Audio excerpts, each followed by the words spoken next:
snaps his fingers and things immediately happen, Right. and it doesn't work that way. But he's right to suggest you need to take a longer term view on these things. This is it. He's watching the stock market. He knows all about, he doesn't want the market to go down. And now we've got tariffs, and the market has been going down. Well, not much. I mean, in all fairness, you said, look, we're going to have a disruption, but we're okay with that. Is that what you meant? The stock market going down was the disruption? What other disruption were you alluding to? Look, what I have to do is build a strong country. You can't really watch the stock market. If you look at China, they have a 100-year perspective. We have a quarter. We go by quarters. That's true. And you can't go by that. You have to do what's right. What we're doing is we're building a tremendous foundation for the future, tremendous foundation. Everything's been taken away. We don't make ships anymore. We don't, you just saw one of the biggest shipbuilders in the world, one of the biggest shipping people in the whole world. In the Oval Office with you. In the Oval Office. He's announcing a $20 billion investment in the United States, which he would have never done except for this. But look at this. Honda, Toyota, they're all coming in. You take a look at what's happening. The chip maker, the greatest chipper, Mr. Wei, the biggest in the world by far, is going to spend $200 billion on making a massive plant to make chips. So that's your message? Build it here? Build it here. There's no tariff. Yeah. 312-642-5600, turnkey.pro answer line. Now, I don't want to conflate these two things, because some people are doing that. The reduction in government spend. Right. That does make sense. And that is getting us off the dope, as Besant was analogizing. Tariffs are another matter. You don't tax your way to prosperity. You don't spend other people's money as your means to prosperity, and you don't tax your way to prosperity either, and a tariff is a tax. Now, I got it. We've talked ad nauseum about this, that the reciprocal tariffs is all about, you lower your barriers to entry, we lower our barriers to entry, and both sides benefit. If the net is that we have lower barriers to entry for our goods and other countries have lower barriers to entry for their goods, a freer trade environment, that would be a happy outcome. But it's not predestined. And so this is where the one could end up interfering with the other. In other words, the good thing, restraining government that otherwise crowds out private investment to instigate private investment. And then you're going to run right into tax policy via tariffs that is growth inhibitive, that curtails that private investment that you're trying to unleash by clearing the government off of at least some of the field. And Trump, on those tariffs that are coming in April, that he paused here for a month at the behest of the car makers, I mean, I know that he's going to continue beating this drum as the means to ends of hopefully a freer trade environment. But take a listen. But we may go up with some tariffs. It depends. We may go up. I don't think we'll go down, but we may go up. But they have plenty of clarity. They just use that. That's like almost a soundbite. They always say that. We want clarity. Look, our country's been ripped off for many decades, for many, many decades, and we're not going to be ripped off anymore. On the tariffs, what are the automakers going to do for a month? I mean, you say you wanted to help American automakers. Yeah, I did. You spoke with the three. It's a transition period. Okay. And it's a transition into April. And after that, I'm not doing this. I mean, I told them, I said, look, I'm going to do it this one time, but after that, I'm not doing it. They called me, and they wanted help during this little transition period, and I gave it to them. And the argument from the Trump perspective is to say, well, yeah, they're not going to do anything in a month other than make some decisions about prospective investment.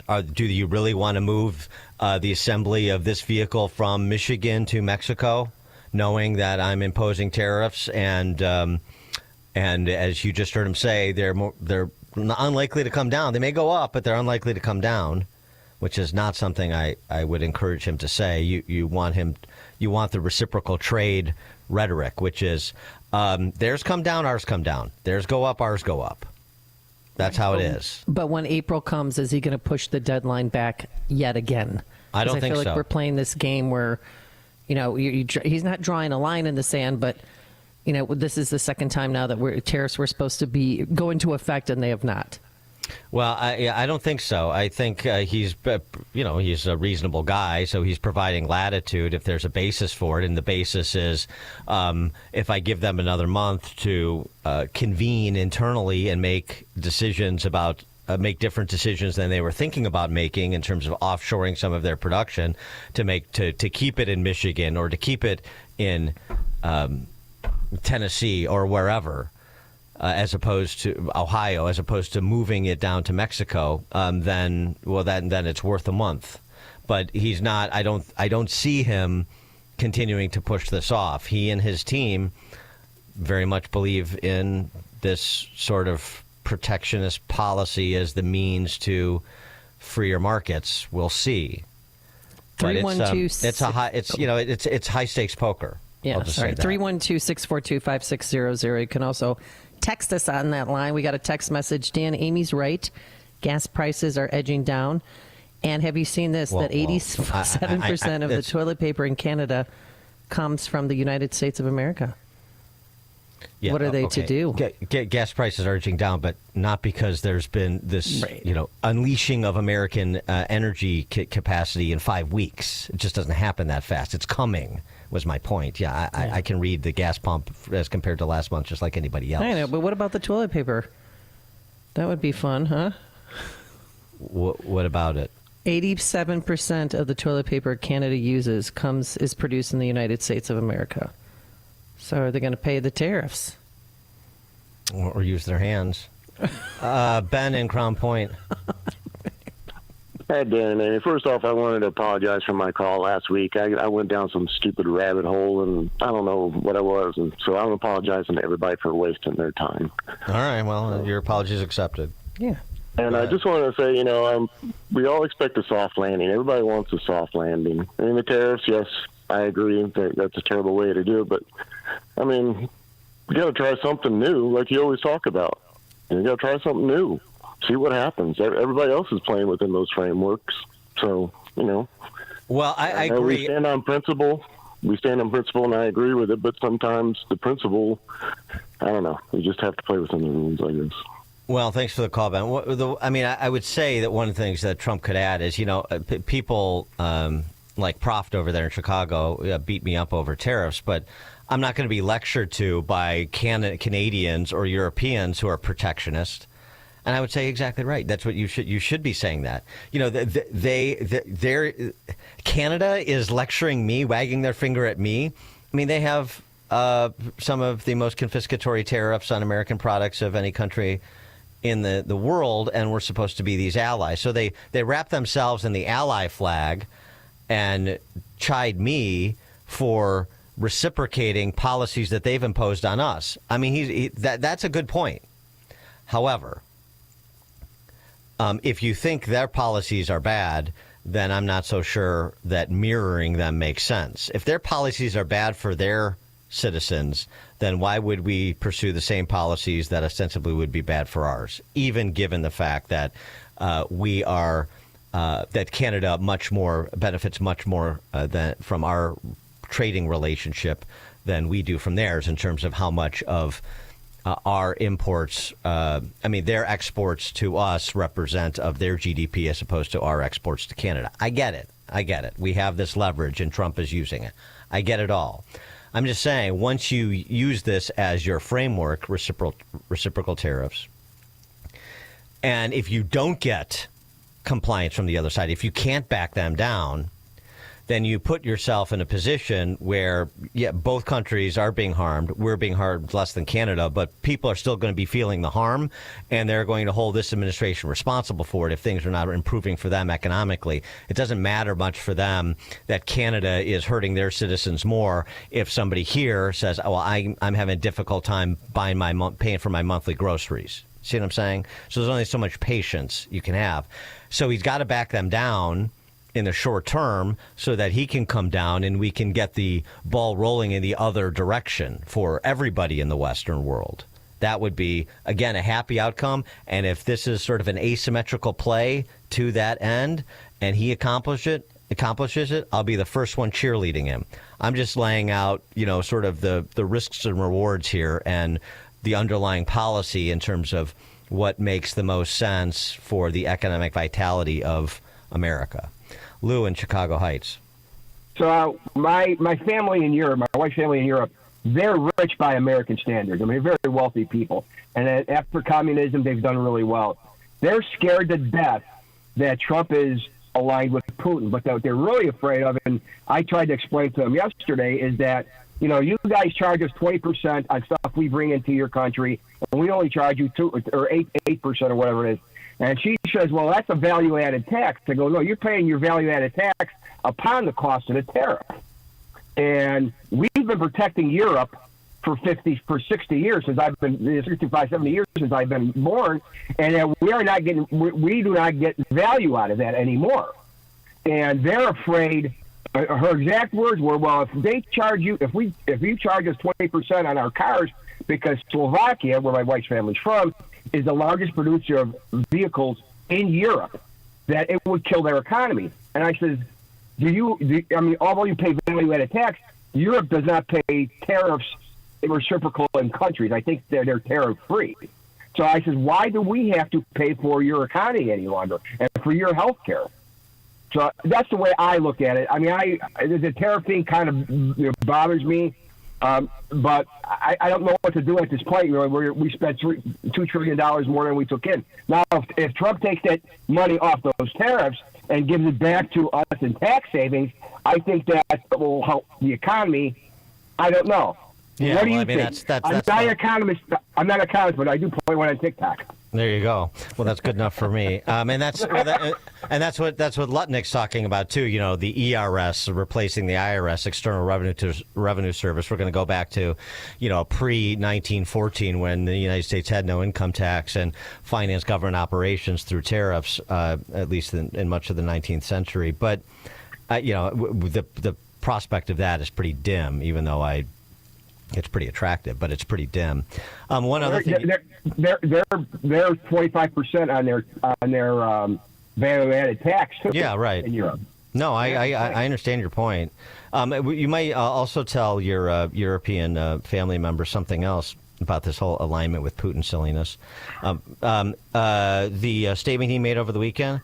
Based on the fact that Russia is absolutely pounding Ukraine on the battlefield right now, I strongly consider large-scale banking sanctions and tariffs on Russia until a ceasefire and final settlement agreement peace is reached. To Russia and Ukraine. Once again, great minds think alike. That's exactly what I told them. Yeah, thanks for the call, Luke. Trump went on, to Russia and Ukraine, get to the table right now before it's too late. Thank you. Oh, he's very polite about it. At least niceties. So right. I mean, all of this demagoguery, that just comes from people that have a very thin understanding of, well, pretty much everything. It's going to be a wait and see because we don't have any other choice. This is the policy agenda that Trump ran on, and consistent with what he did in term one, the things he said he would do, he is going to do, or he's going to attempt to do. And let's hope that this tariff, the spend side, 100%. There is not even a quibble with what they're doing on that side. The tariff, well, we'll see. Dan and Amy, Chicago's Morning Answer. It's like a hot, steaming cup of information to start your day. It's Chicago's Morning Answer on AM 560. The Answer. Hear from one of America's most important public intellectuals on the Victor Davis Hanson Show. Europe is saying to us, if you have a U.S. platform and you have an interview we don't like, we're going to fine you to the extent we can over in Europe. So they interfere with us all the time. And if they don't like X and they don't like Google and they don't like Apple phones, just make your own. Subscribe to the Victor Davis Hanson Show today on Apple, Spotify, YouTube, Rumble, or at SalemPodcastNetwork.com. At AlmostFreeTeeth.com, they're dedicated to making smiles great again. If you have medical PPO insurance, find out how you could save 90% off on average to get a beautiful dental implant supported smile. Check if you qualify right now at AlmostFreeTeeth.com. AM 560, The Answer. All right, coming we'll up be on talking more. Well, we'll be talking more about this a little bit later in the show when our friend Jim Perry joins us too. So more market talk a little bit later. Perfect. Coming up on Chicago's Morning Answer. We'll stay local. I want to update you on the state flag. It's now 6 a.m. WIND Chicago. They're going to make America rich again. I'm Dave Anthony, Fox News. That's what President Trump insists, saying in Air Force One about tariffs returning to Washington. We have many companies, as you know, auto companies are opening up plants now. We've had 4 or 5 announced already, but many more are coming. Earlier, he hesitated, though, when asked on Fox Sunday Morning Futures if tariffs that are feared to lead to more inflation could lead us into recession. There are always periods of, it takes a little time. But I think it should be great for us. I mean, I think it should be great. This as China's retaliation kicks in today. 10 to 15% tariffs on American exports, from beef, chicken, and pork to corn, cotton, wheat, and dairy products. Today, the president is meeting with top tech CEOs from companies facing tariff-related pressure. They're rethinking their strategies as the administration implemented a 20% tariff on China. The president, Fox's Madeline Rivera. The president also said this on Air Force One about Ukraine, that the U.S. has pretty much ended a pause put in place last week on intelligence sharing after Russian attacks. We really just about have. And we want to do anything we can to get Ukraine to be serious about getting something done. Tomorrow, Secretary of State Marco Rubio will lead U.S. talks with Ukrainian officials in Saudi Arabia. Top U.S. officials met with Russian counterparts last month in Saudi Arabia. Ukraine's President Volodymyr Zelensky and President Trump publicly sparred in an Oval Office meeting a couple of weeks ago that ended without a long-sought minerals deal between the U.S. and Ukraine. Fox's Jared Halpern at the White House. Israel has cut off electricity to Gaza, increasing pressure on Hamas to extend the ceasefire, release the remaining hostages. A small plane crashed near Lancaster Airport in Pennsylvania. Rescue 1, Lancaster Tower. The aircraft is down out just behind the terminal on the parking lot street area. The crash set cars on fire, but nobody on the ground was hurt. All 5 people on the plane were injured.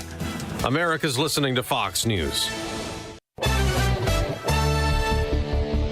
Good morning. It's 40 degrees in Chicago in the AM 560 The Answer newsroom. I'm Nikki Whaley. President Trump says tariffs against Mexico and Canada could increase. In an interview with Fox News' Sunday Morning Futures, the president was asked if the business community could get clarity regarding his planned tariffs. In response, he said tariffs could increase, insisting that he's committed to stopping the U.S. from being ripped off. Trump went on to say that he's delayed the tariffs until April 2nd in order to help American automakers and because he thought it would be fair to give Mexico and Canada a break. The Justice Department's reportedly launching a probe into soaring egg prices. The Wall Street Journal reports the DOJ is looking into whether or not large egg producers have conspired to hold back supply or raise prices. Egg prices have doubled since last year, and some stores have had trouble keeping eggs in stock. No injuries were reported after a multi-vehicle crash on the Tri-State Tollway. Illinois say there were 2 separate collisions, one involving 6 cars. Police say 8 vehicles were involved in Friday morning's collision near 47th Street. 5 vehicles had to be towed. Officials are revealing the harvest totals for the 2024-2025 Illinois bobcat season.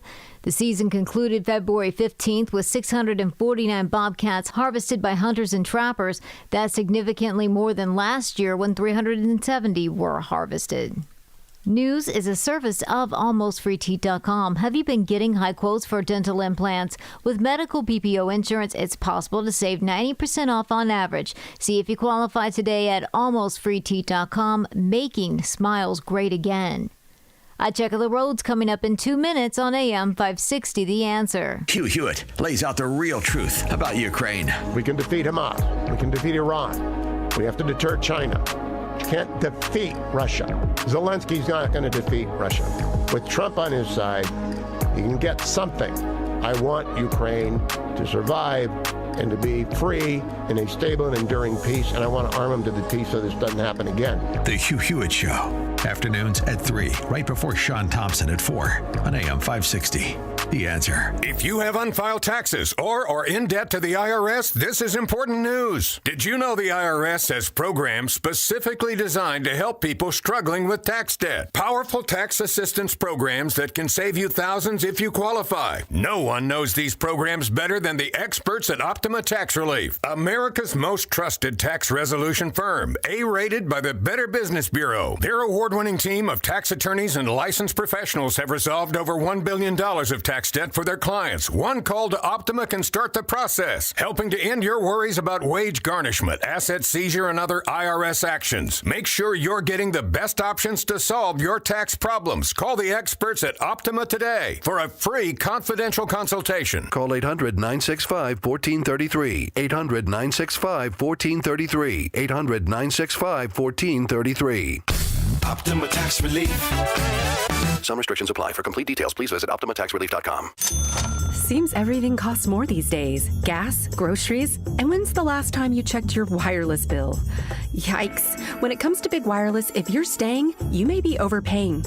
Switch to Consumer Cellular and get the same fast, reliable nationwide coverage without the big wireless bill. Plans start at just $20 a month, and that's not a short-term promo. But don't just take our word for it. Here's Jackie and Veronica, real customers. I didn't know that I could get something for a lot less money that was actually better than who I was with before.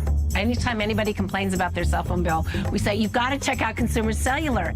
Our U.S.-based experts will get you switched and saving in about 20 minutes. Just call or click to see how much you can save today. Because when it comes to big wireless, if you're staying, you may be overpaying.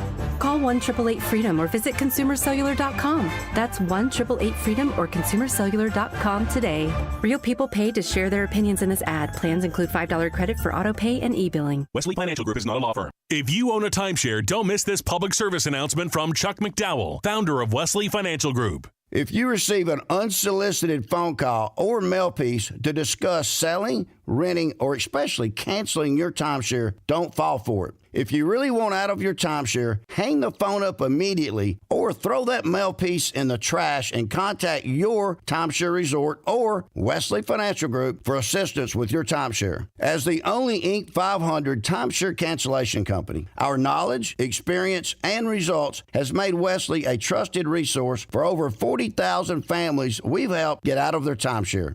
Give us a call, and I'll send you our timeshare exit information kit free with the straight facts about your timeshare and all of your options for cancellation. Call for your free info kit, 800-839-8484. 800-839-8484. 800-839-8484. In the Team Hochberg Traffic Center, I'm Jill Urchak. Taking a look at the roads, no reason to worry on the inbound Edens as it's moving quickly from Lake Hook Road to Montrose. The Kennedy also in pretty good shape. O'Hare to downtown, 18 minutes is that travel time. Inbound Eisenhower also not a problem from 390 into the post office, but it's starting to slow a bit. Inbound Stevenson, Ashland into the Dan Ryan, 25 from 355 into DuSable Lakeshore Drive. 15 minutes inbound Ryan. No delays, though, along the Skyway, I-57 or the Ford. DuSable Lakeshore Drive slowing northbound Bryn Mawr to Hollywood. South looks good. And northbound on the Veterans Memorial, that is heavy into the Boughton Toll Plaza due to an accident in the left lane. Tri-State and the Reagan are fine.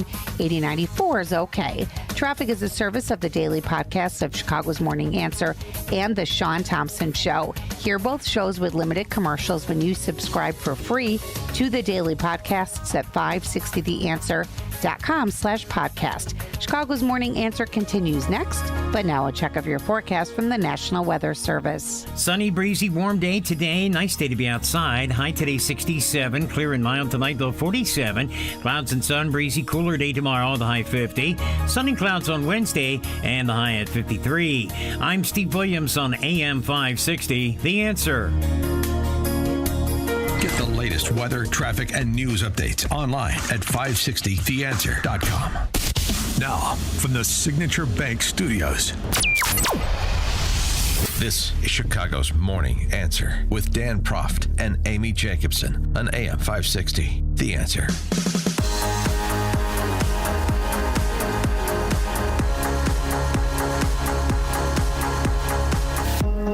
Top of the morning, Dan and Amy. A question.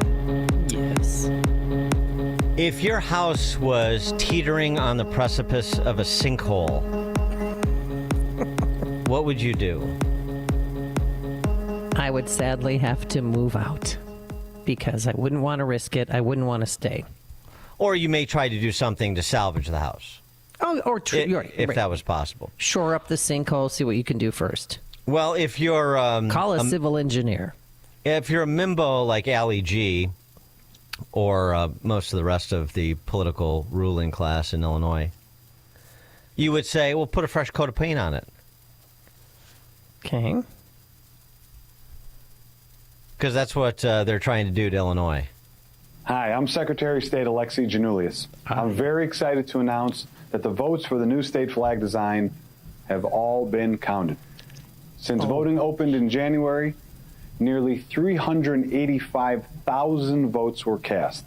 And the results are, let's just say, overwhelming.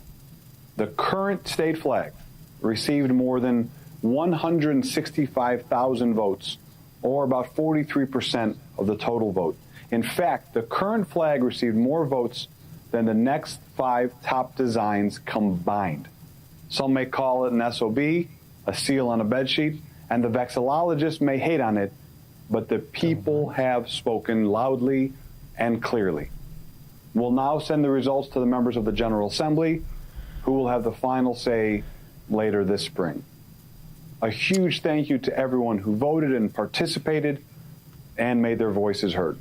No, thank you, Mr. Secretary, Ali G.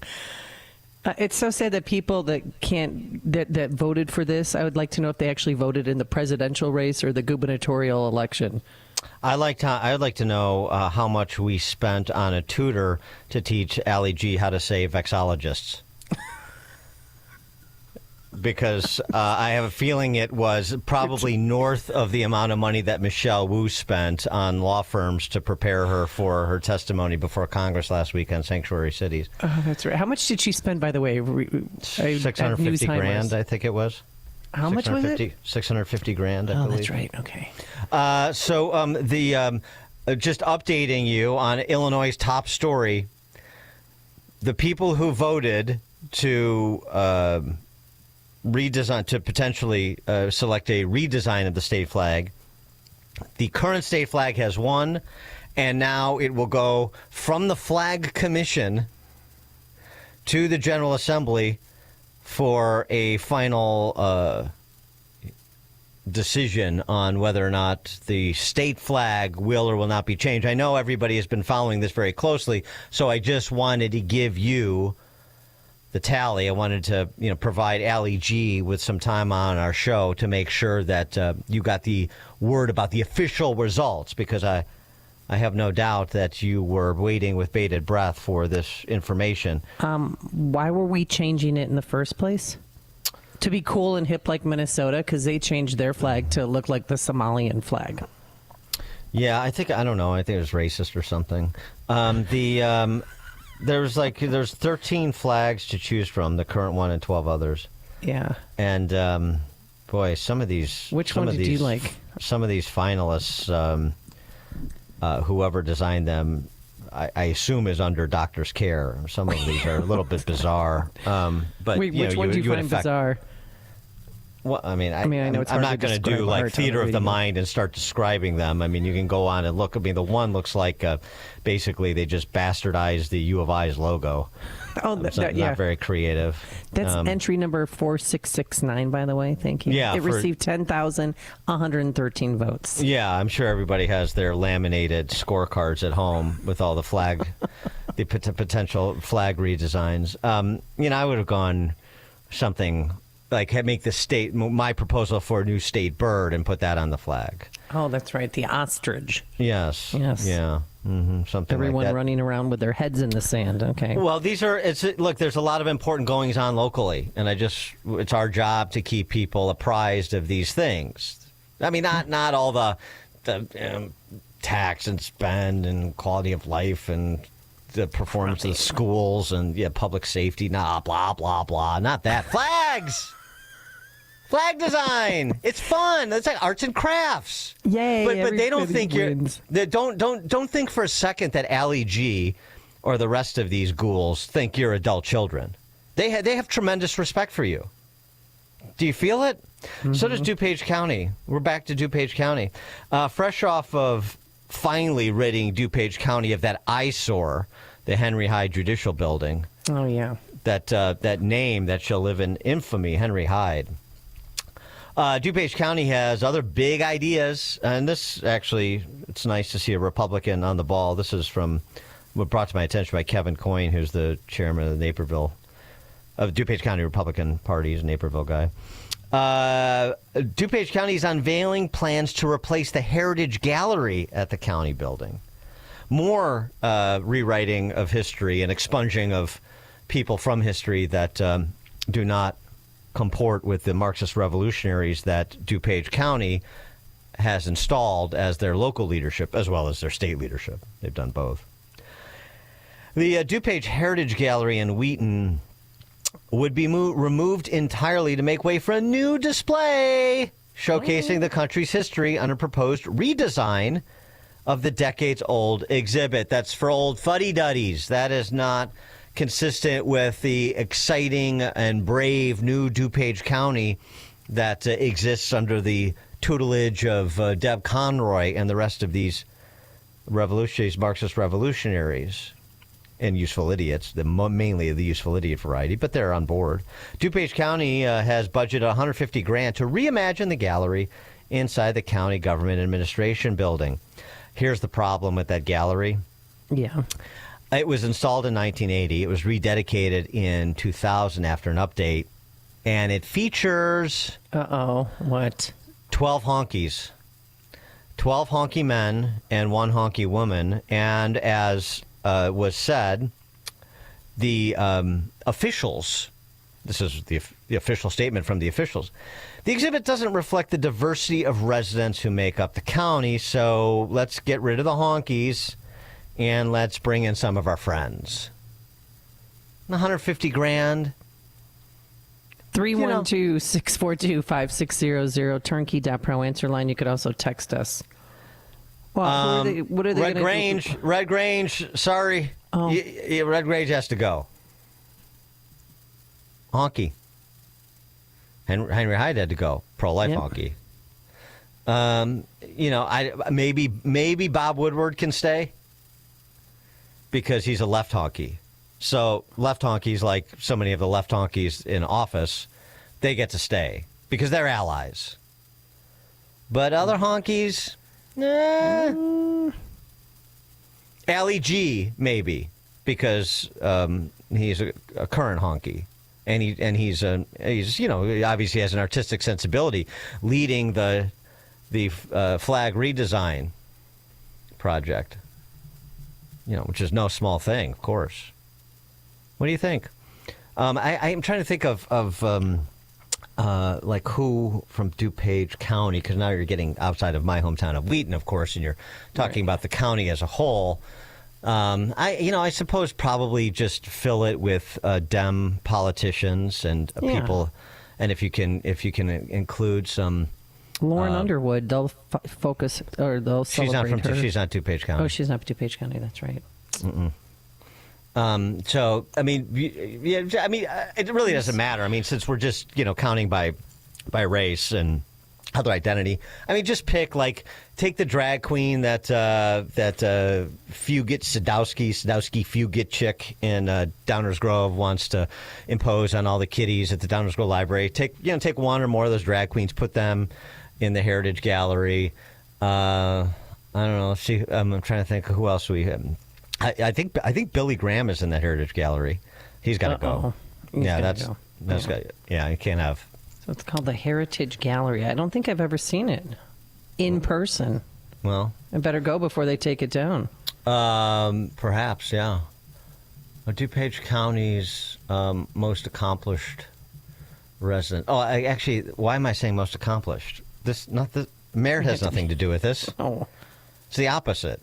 So anyway, just pick some representative sample, even actually oversample people that of marginalized groups, and just throw them up randomly. Right? George in Naperville, you're on Chicago's Morning Answer.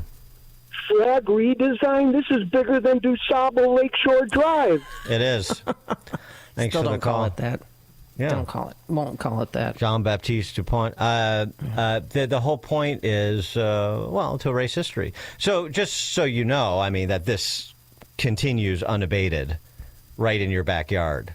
Well, we watch it as everything that happened over the last decade and the pace at which it quickened over the previous 4 years, and think, they got their comeuppance. We fixed their wagon because we elected Trump. Well, officials said the exhibit does not reflect the diversity of residents who make up the county of DuPage. Yeah, I know. Yeah. So we fixed their wagon by electing Trump, right? Oh, and then, but here in DuPage County, the Henry Hyde's name comes off a building. The Heritage Gallery is being accosted because the racial composition does not meet the standards of the board that DuPage County residents has installed. And who's going to kick up dust over it? You just want to do it from your keyboard or from afar. Trump won. That's all we need to know. Meanwhile, I'm represented by people like Deb Conroy and Anastasia Murray and Sean Casten. Do you want to do anything about that while you're residing in DuPage County? Any interest? Well, they do have forms. You can fill out a form, the DuPage County Heritage Gallery Schematic Design Survey. And they're very excited for you to share your thoughts and feedback. So share your thoughts and feedback. Yeah. I can tweet this out, and you can fill it out if you'd like.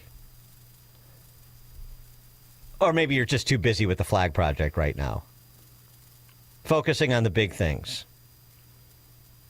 I mean, they insult everything about you, your family, the place in which you live and laid down roots. Everything about it. They insult it and then they wipe it away. And what, we have DuPage County politicians? What Republican politicians? Have they said anything? We have a couple left. Well, one of them is running for governor, he thinks. Where are the Cronin brothers? You know, the great pantheon of DuPage County Republican leadership. Where's everybody? Amy Grant. She's from Wheaton. She's a legislator. Maybe I think the only Republican left. Gee, how'd that happen, I wonder? Nothing? Do anything about it? No. I'm just going to say that Brandon Johnson, he's terrible. Yay, Trump won. But, I mean, they can just tear apart my community. They can insult my intelligence, heritage. Nothing. Okay. We'll see. Dan and Amy, Chicago's Morning Answer. Listen to podcasts of Dan and Amy from the AM 560 mobile app. Download it today at 560theanswer.com/mobile. Jeff Tishlar, author of High Tech versus the Highest Tech, has shared his knowledge of the spectacular things that we see in nature as opposed to what man has created and how this should inform one's faith. Jeff served on the mission field all over the world and has created this highly illustrated and concisely written technical book. The easy-to-read format is understood from the youngest reader to the most intelligent and mature readers. Google and Amazon book reviews include, "This is the best little book I have ever read. It is amazing how much information is in this book." And a beautifully written and illustrated book. The author has a gift for describing complicated technical details in a very understandable style. This book is available now in paperback on Amazon. Search High Tech versus the Highest Tech by Jeff Tischler. 100% of proceeds go to missions. That's High Tech vs. the Highest Tech by Jeff Tischler. If you're purchasing a new home or refinancing your existing home, you need to call Team Hochberg, your trusted local lender. Tom contacted us for a HELOC and financial planner recommendation. After I spoke with Tom, he submitted this 5-star Google review. Reached out to David for a HELOC and financial advisor referral. He put me in touch with KCTCU for a HELOC and fiduciary advisor within 24 hours. David helped me refinance several years ago and provided great service then as well, and will recommend his services to friends and family that need a loan in the future. Thank you, David. No, thank you, Tom. If you'd like this type of 5-star service, call Team Hochberg now at 855-563-2843 or visit 56david.com. That's 855-563-2843 or visit 56david.com. That's 855-563-2843 or visit our website 56david.com. Lower.com, equal housing lender, MLS 112-4061. Sign up for the AM 560 Answer Advantage to get early alerts on event ticket sales, special discounts, and contest opportunities. Sign up today at 560theanswer.com/advantage. Why do so many companies count on Riverdale Plating and Heat Treating? Consistent high level of quality, an ISO certified and A2LA accredited heat treating, electroplating, fastener sorting, and packaging job shop. Riverdale Plating and Heat Treating meets and exceeds client specifications. Whether a high volume or a small production run, their processes ensure a job well done. Celebrating their 15th anniversary this year, they specialize in metal fasteners and stampings for automotive and other industries. And with a newly expanded sorting department, there are many sorting and packaging options to meet your needs. Riverdale Plating and Heat Treating serves customers in Illinois, Indiana, Michigan, Ohio, Wisconsin, and Tennessee, with easy access to all forms of transportation from an automated facility in Riverdale, Illinois, just 15 minutes southwest of Chicago. Want consistent quality? Call Riverdale Plating and Heat Treating, 708-849-2050, or visit riverdalePHT.com. Virago is fending off viruses and making America healthy again. Hi, my name is Dr. Michael Huber. I'm one of the co-founders of Virago, the immune enhancement cocktail. Virago contains 23 natural ingredients that work synergistically to boost your immune system.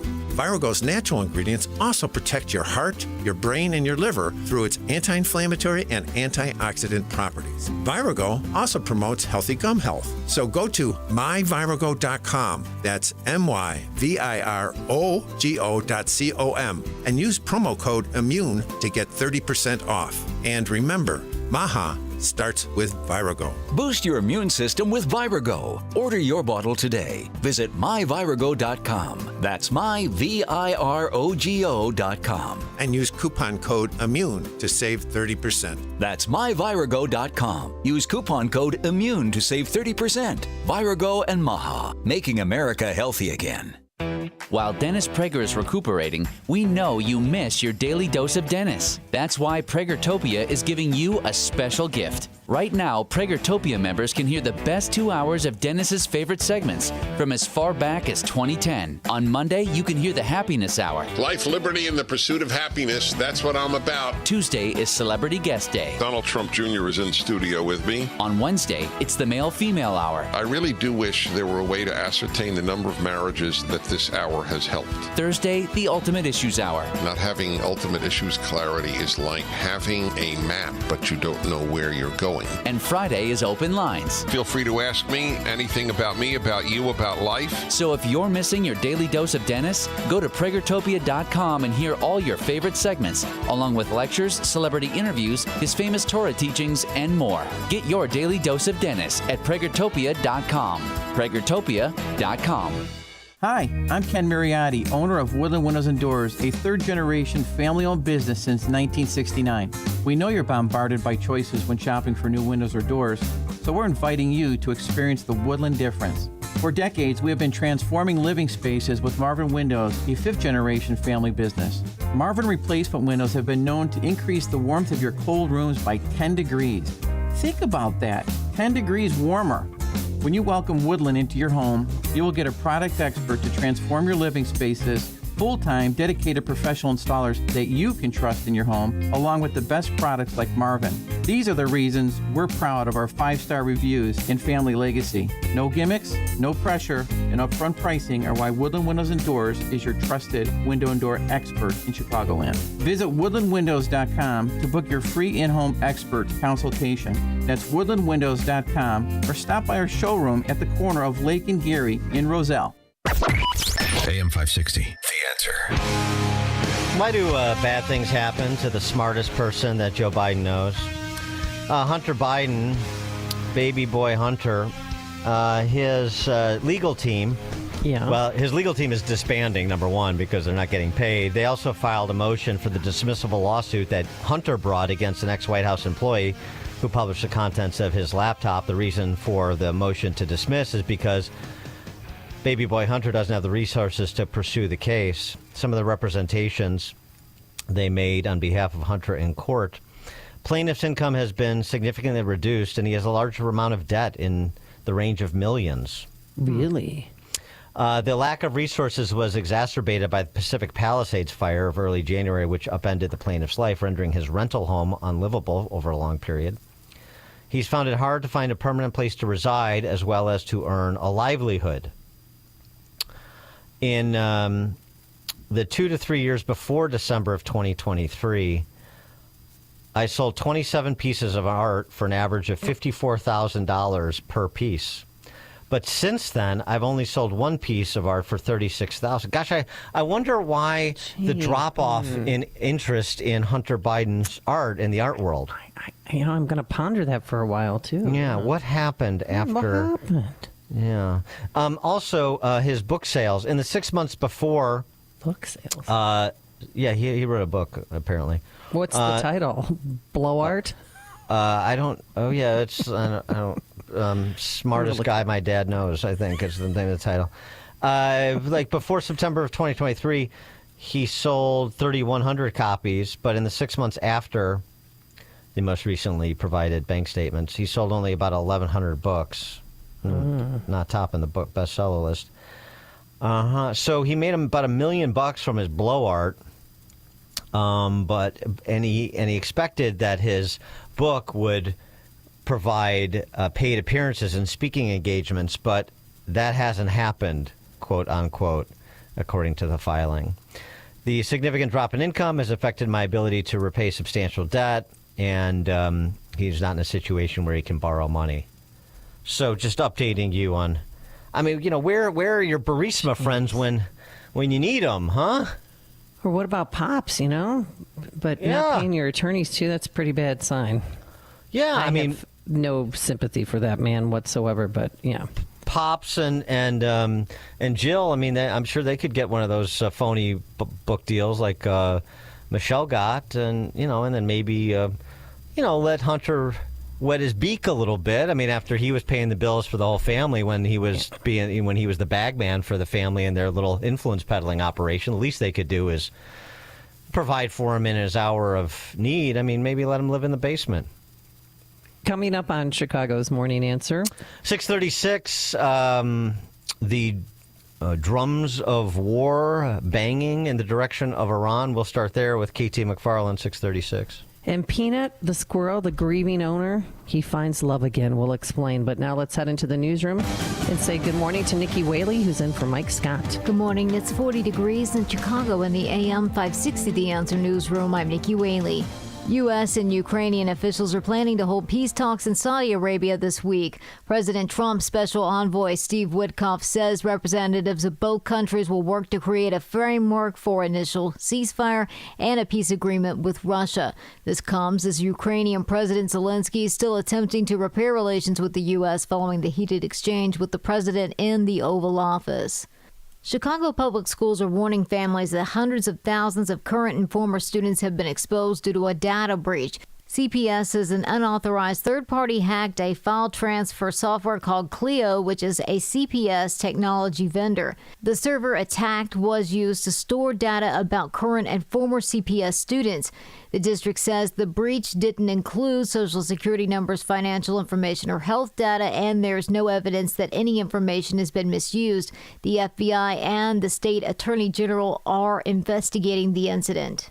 News is a service of Low T Center. If you're not feeling the same energy anymore, testosterone therapy or TRT may be the answer. Look for personalized treatment you'll get with the TRT experts at Low T Center. Low T Center brings over a decade of experience, so go to lowtcenter.com to book your appointment. That's lowtcenter.com. A check of the roads coming up in 2 minutes on AM 560 The Answer. Actions Members are directed to uphold and maintain decorum in the House. have consequences. The chair now directs the Sergeant at Arms to restore order. Whether in Congress, That Representative Al Green be censured. or elsewhere. There are instances of organizations receiving billions of dollars that had no previous record of doing any type of work. Someone is going to pay with jail time. Talk about what it all means. Taking U.S. citizens will be answered in the toughest way possible. On AM 560, The Answer. If you're living with dry age-related macular degeneration or dry AMD, you may be at risk for developing geographic atrophy or GA.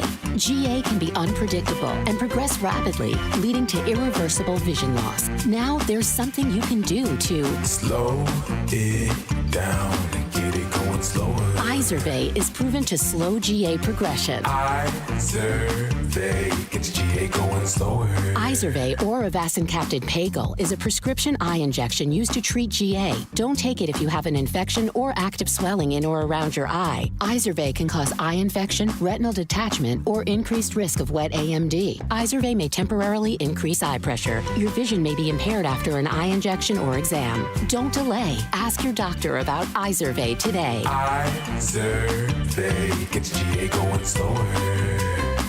Visit Izervay.com. That's IZERVAY.com. Hey, heard you're getting ready to move. We just listed our house on the market. Just make sure you have the right attorney. Doesn't the real estate agent take care of all that? They stay involved, but you want to make sure you have a great lawyer that's negotiating the terms, helping resolve inspection items, clearing up title issues, preparing the deed and other documents, and attending the closing. The attorneys at Nauman & Associates in Elk Grove Village have decades of experience handling real estate transactions every day all over Chicagoland. NALawGroup.com. Honey, we're not moving, but we gotta do something about this kitchen. Funny you mention it. I just stopped by Forever Remodeling's new showroom in Niles. I saw over a dozen kitchen and bathroom layouts they designed. They even offered to stop by the house and give us a free in-home design consultation. What'd you tell them? That we're free today? Visit foreverremodeling.com today. That's the number 4, everremodeling.com. Forever Remodeling, stress-free and high-quality remodeling. Are you concerned with AMD? Now, protecting your eyes is easier thanks to New Nordic's Blueberry Eye Supplements. Available now at Amazon.com or NewNordicUSA.com.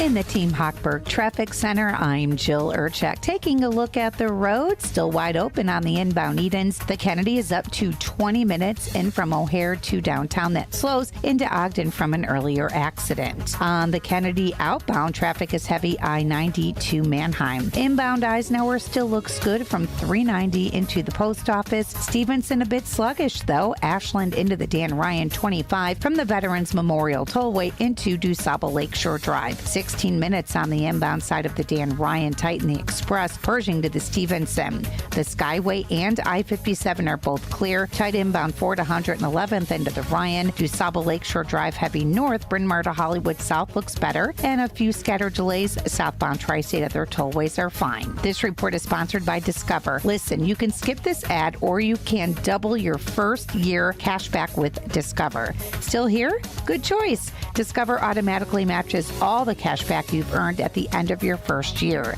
See terms at discover.com/credit card. Chicago's Morning Answer continues next, but now check up your forecast from the National Weather Service. Breezy, warm day today, sunshine. Very nice day to be outdoors. High 67. Clear and mild tonight, low 47. Clouds and sun. Breezy, cool day tomorrow, the high 50. And then sun and clouds on Wednesday, high 53.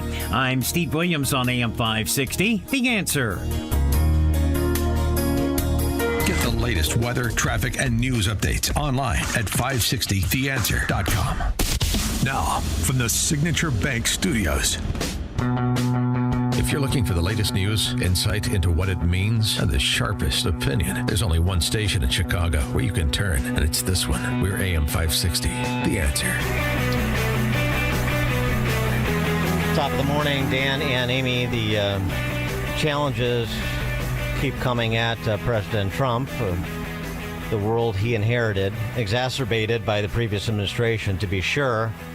Now we have a back and forth that has started with Iran. Trump, in his interview over the weekend with Maria Bartiromo, had this message to the mullahs in Tehran that he memorialized in the form of a letter. I hope that Iran, and I've written him a letter saying, I hope you're going to negotiate, because if we have to go in militarily, it's going to be a terrible thing for them. You wrote a letter to the Khomeini? Yes. The leader? When did you send the letter? Yesterday. And you said you better negotiate, or we want you to negotiate? I didn't say you better. I said I hope you're going to negotiate, because it's going to be a lot better for Iran. And I think they want to get that letter. The other alternative is we have to do something, because you can't let them have a nuclear weapon. Have to do something. Of course, the Ayatollah immediately rejected that letter out of hand, as you would expect. But the overture was interesting. The statement that at some point you have to do something is interesting. Sort of a related story, because Soleimani is the example that was used as a preface for the comments from Trump's U.S. hostage envoy, a gentleman named Adam Boehler, because Trump issued another missive in the direction of Hamas through social media, basically saying, release the hostages or die. And, of course, that's treated with more or less sobriety, depending on your political persuasion. But Adam Boehler had this to say about Trump's message to Hamas. It may seem like he makes empty threats until he carries out the threat. And then it's not so empty, and then you're dead. Yeah, well, that's the progression. That is the progression. KT McFarland is a former first deputy national security advisor to President Trump, author of Revolution, Trump, Washington, and We the People. KT, thanks for joining us. Appreciate it. It's a great pleasure to be with you, both of you, Dan and Amy. Thank you. Yeah, that's high level diplomacy there. So first I make a threat, and then you don't believe me, and then you're dead. It's linear like that? Yeah, I mean, in effect, always pay attention to what President Trump does, not what he says as much. And sometimes what you should do is look at what he says. Take what he says seriously. Always take it seriously. But you don't necessarily take it literally. So when President Trump Iran is in his crosshairs now, and he's going to do to Iran what he did to Iran last time around, but he'll do it more quickly and more effectively, which is to bankrupt Iran. Because he'll reinforce the sanctions, which Biden had stopped enforcing. So Biden let Iran sell oil all around the world. And then number two, because of Biden's energy policies, the price of oil was very high. So Iran had a windfall profit, 150 billion. And what did they use that for? They gave it to their proxies to destroy Israel and attack Israel on October 7th.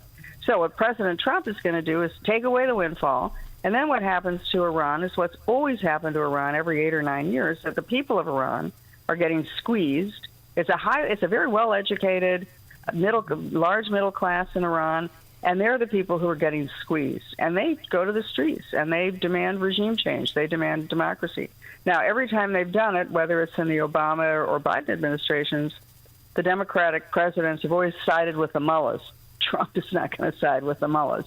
If the Iranian people go to the streets and demand a change of getting rid of the mullahs, demand a revolution in Iran, I would think President Trump, at a minimum, is going to go out and give an interview to Maria Bartiromo saying, I support them. Yeah, I have no doubt. But the idea that Trump is either spoiling for military conflict with Iran or that he is being pressured from, sort of inside the administration to move in that direction is erroneous. I'm sure that he's being pressured by some. I'm sure that in Israel, many are pressuring, let's go take out the nuclear sites once and for all. Mm-hmm. But if you look at President Trump, the history of how he's behaved as president, or even as a businessman, he uses the economic and trade weapon first. That's in the toolkit. That's the one he grabs for first. Can you do it economically? Can you do it with trade? Can you do it with a trade war? Can you do it with sanctions? Can you do it by helping destroy their economies? It's slower than a military action, but often more effective. He also doesn't believe in a regime change in the sense of the United States is going to go overthrow the leader of a country. He definitely prefers if regime change happens, it happens from within. The people from within do it. I mean, President Trump was very supportive. If you go back and look at his history, when the Iron Curtain came down, when the Berlin Wall came down and all those countries got independence under President Reagan and President George H.W. Bush.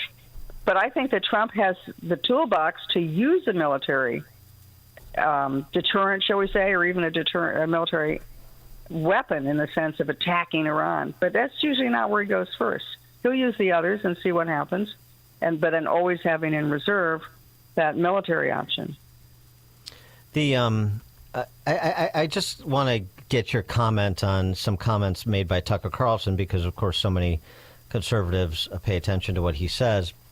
He recently interviewed Qatar's Prime Minister, Al Thani, and he said there's enormous pressure on the United States to participate in a brand new war against Iran. The government of Qatar thinks that's unwise, so of course they're being slandered relentlessly in American media. So the idea that Qatar is being slandered, number one. Number two, he also said this: neocon projects in the Middle East invariably destroy ancient Christian communities from Iraq to Gaza and in many places in between. Can this be an accident? ? You wonder. So, I understand that journalists interview bad people. That's not what bothers me, that he's interviewing the Qatar PM. It's that he is essentially taking Qatar's line of bull jive and repeating it to the West. In addition to the statement there, how is Gaza a neocon project? Well, that one I can't quite square. I'm not sure unless it's let's go. I don't know. The neocons aren't playing in that sense. In Gaza, I do think the neocons are urging the United States to go in and go to war with Iran, go attack Iran as the first tool in the toolbox. The neocons who remember the whole origin of them. These are people who used to be Democrats and then became Republicans, and particularly in the George W. Bush administration, advocated for a lot of military engagement, invading countries in the Middle East. And then after that didn't work out very well, a lot of those, quote, neocons are still hovering around the Republican Party, but a number of them have gone back to be Democrats again. And these are the ones that really advocate military action overseas, whether it's the part of the Democrats. It's a war party, basically. I mean, they'll say they're not, but it's the neocons who want to go to war wherever they can go to war, whether it's let's go to war in Ukraine, let's go to war in Afghanistan, Iraq, let's go to war in Libya. While we're at it, let's look at a South American country. Maybe there's one there we can go to war with, and we for sure want to go to war with Taiwan. Now, that is so anti-Trump's instincts. Trump's instincts is he keeps saying, I'm a deal guy. I want to make a deal. You don't get everything you want in a deal, but at least you don't go have endless, needless killing, whether it was Afghanistan, Vietnam, Iraq, or Ukraine. No, I mean, I get the drop on neocons. I agree with that. But, I mean, the idea that Qatar is some good faith actor here, of course not. Right. That's the thing I want to help disabuse people of. Well, so Qatar is this very wealthy country in the Middle East, and it keeps saying, well, we're the intermediaries. We can talk to the Americans. We know them. They know us. They understand us. But we also have the ability to talk to Islamic extremists like Hamas, like the various terrorist groups in the Middle East. And I guess they feel that that's their role in the world, is to talk to both sides. But I wouldn't trust them on anything that they say, or I certainly, as an American, whether Republican or Democrat, would not take foreign policy advice from Qatar. No, well, this morning we're learning that Israel cut off electricity to Gaza ahead of the ceasefire talks. Do you think that will be productive? Israel's trying to do whatever it can to eliminate Hamas as a power center in Gaza. And Hamas is not dead yet. I mean, they've been greatly damaged and weakened. But the embers are still there in the fireplace and could ignite the minute, a new fuel is added to the fire. Another log is put on the fire. And Israel's job is to try to figure out how to stop Hamas. Now, obviously, Israel it's kind of in a two-place position. On one hand, it wants the hostages or the bodies of the hostages returned to Israel, as does President Trump with the American citizens. But in addition to that, they also want to eliminate Hamas. And, Hamas realizes, we've got a few bodies left, we've got a few hostages left, that's going to stop Israel, it's going to stay Israel's hand. They're not going to really come and obliterate Hamas, they're not going to destroy the tunnels, they're not going to reinvade because we've got those hostages. But I think that the cutting off of electricity is a step that Israel is going to take prior to, if it has to, go militarily back in, send the tanks back in. And President Trump, if you look at what he said in the last couple, especially when he met those released hostages, and I met a number of them at CPAC, you just can't help but cry when you see these poor people. Their eyes are haunted. They've been through unspeakable torture as hostages. And when you see that, my reaction as President Trump's is, let Israel go finish the job. In Syria, the new despot there is now engaged in the brutalization of the Syrian people, particularly religious minorities, the Christians, the Alawites, the Druzes. Of course, this was something that Trump had a learning curve as well on back a decade ago when everybody was cheering, not everybody, but like the D.C. press corps and the neocons were cheering that, for Assad's removal, Obama's red line. And then ultimately when Assad had to abdicate at the end of last year, Syria's free, Syria's free. Pay no attention to who comes after Assad. And this was the concern that Trump had more than a decade ago. And people like Josh Rogan at the Washington Post, the Syria's free, the rebels won, the people liberated themselves from tyranny, and so on and so forth. And now we see Muslims forcing other Muslims, in addition to persecuting religious minorities, forcing other Muslims, Sunni, Shia, to crawl on the ground, bark like dogs. I mean, the images coming out of Syria are disgusting. And brutal too, just in terms of the death now that is being inflicted.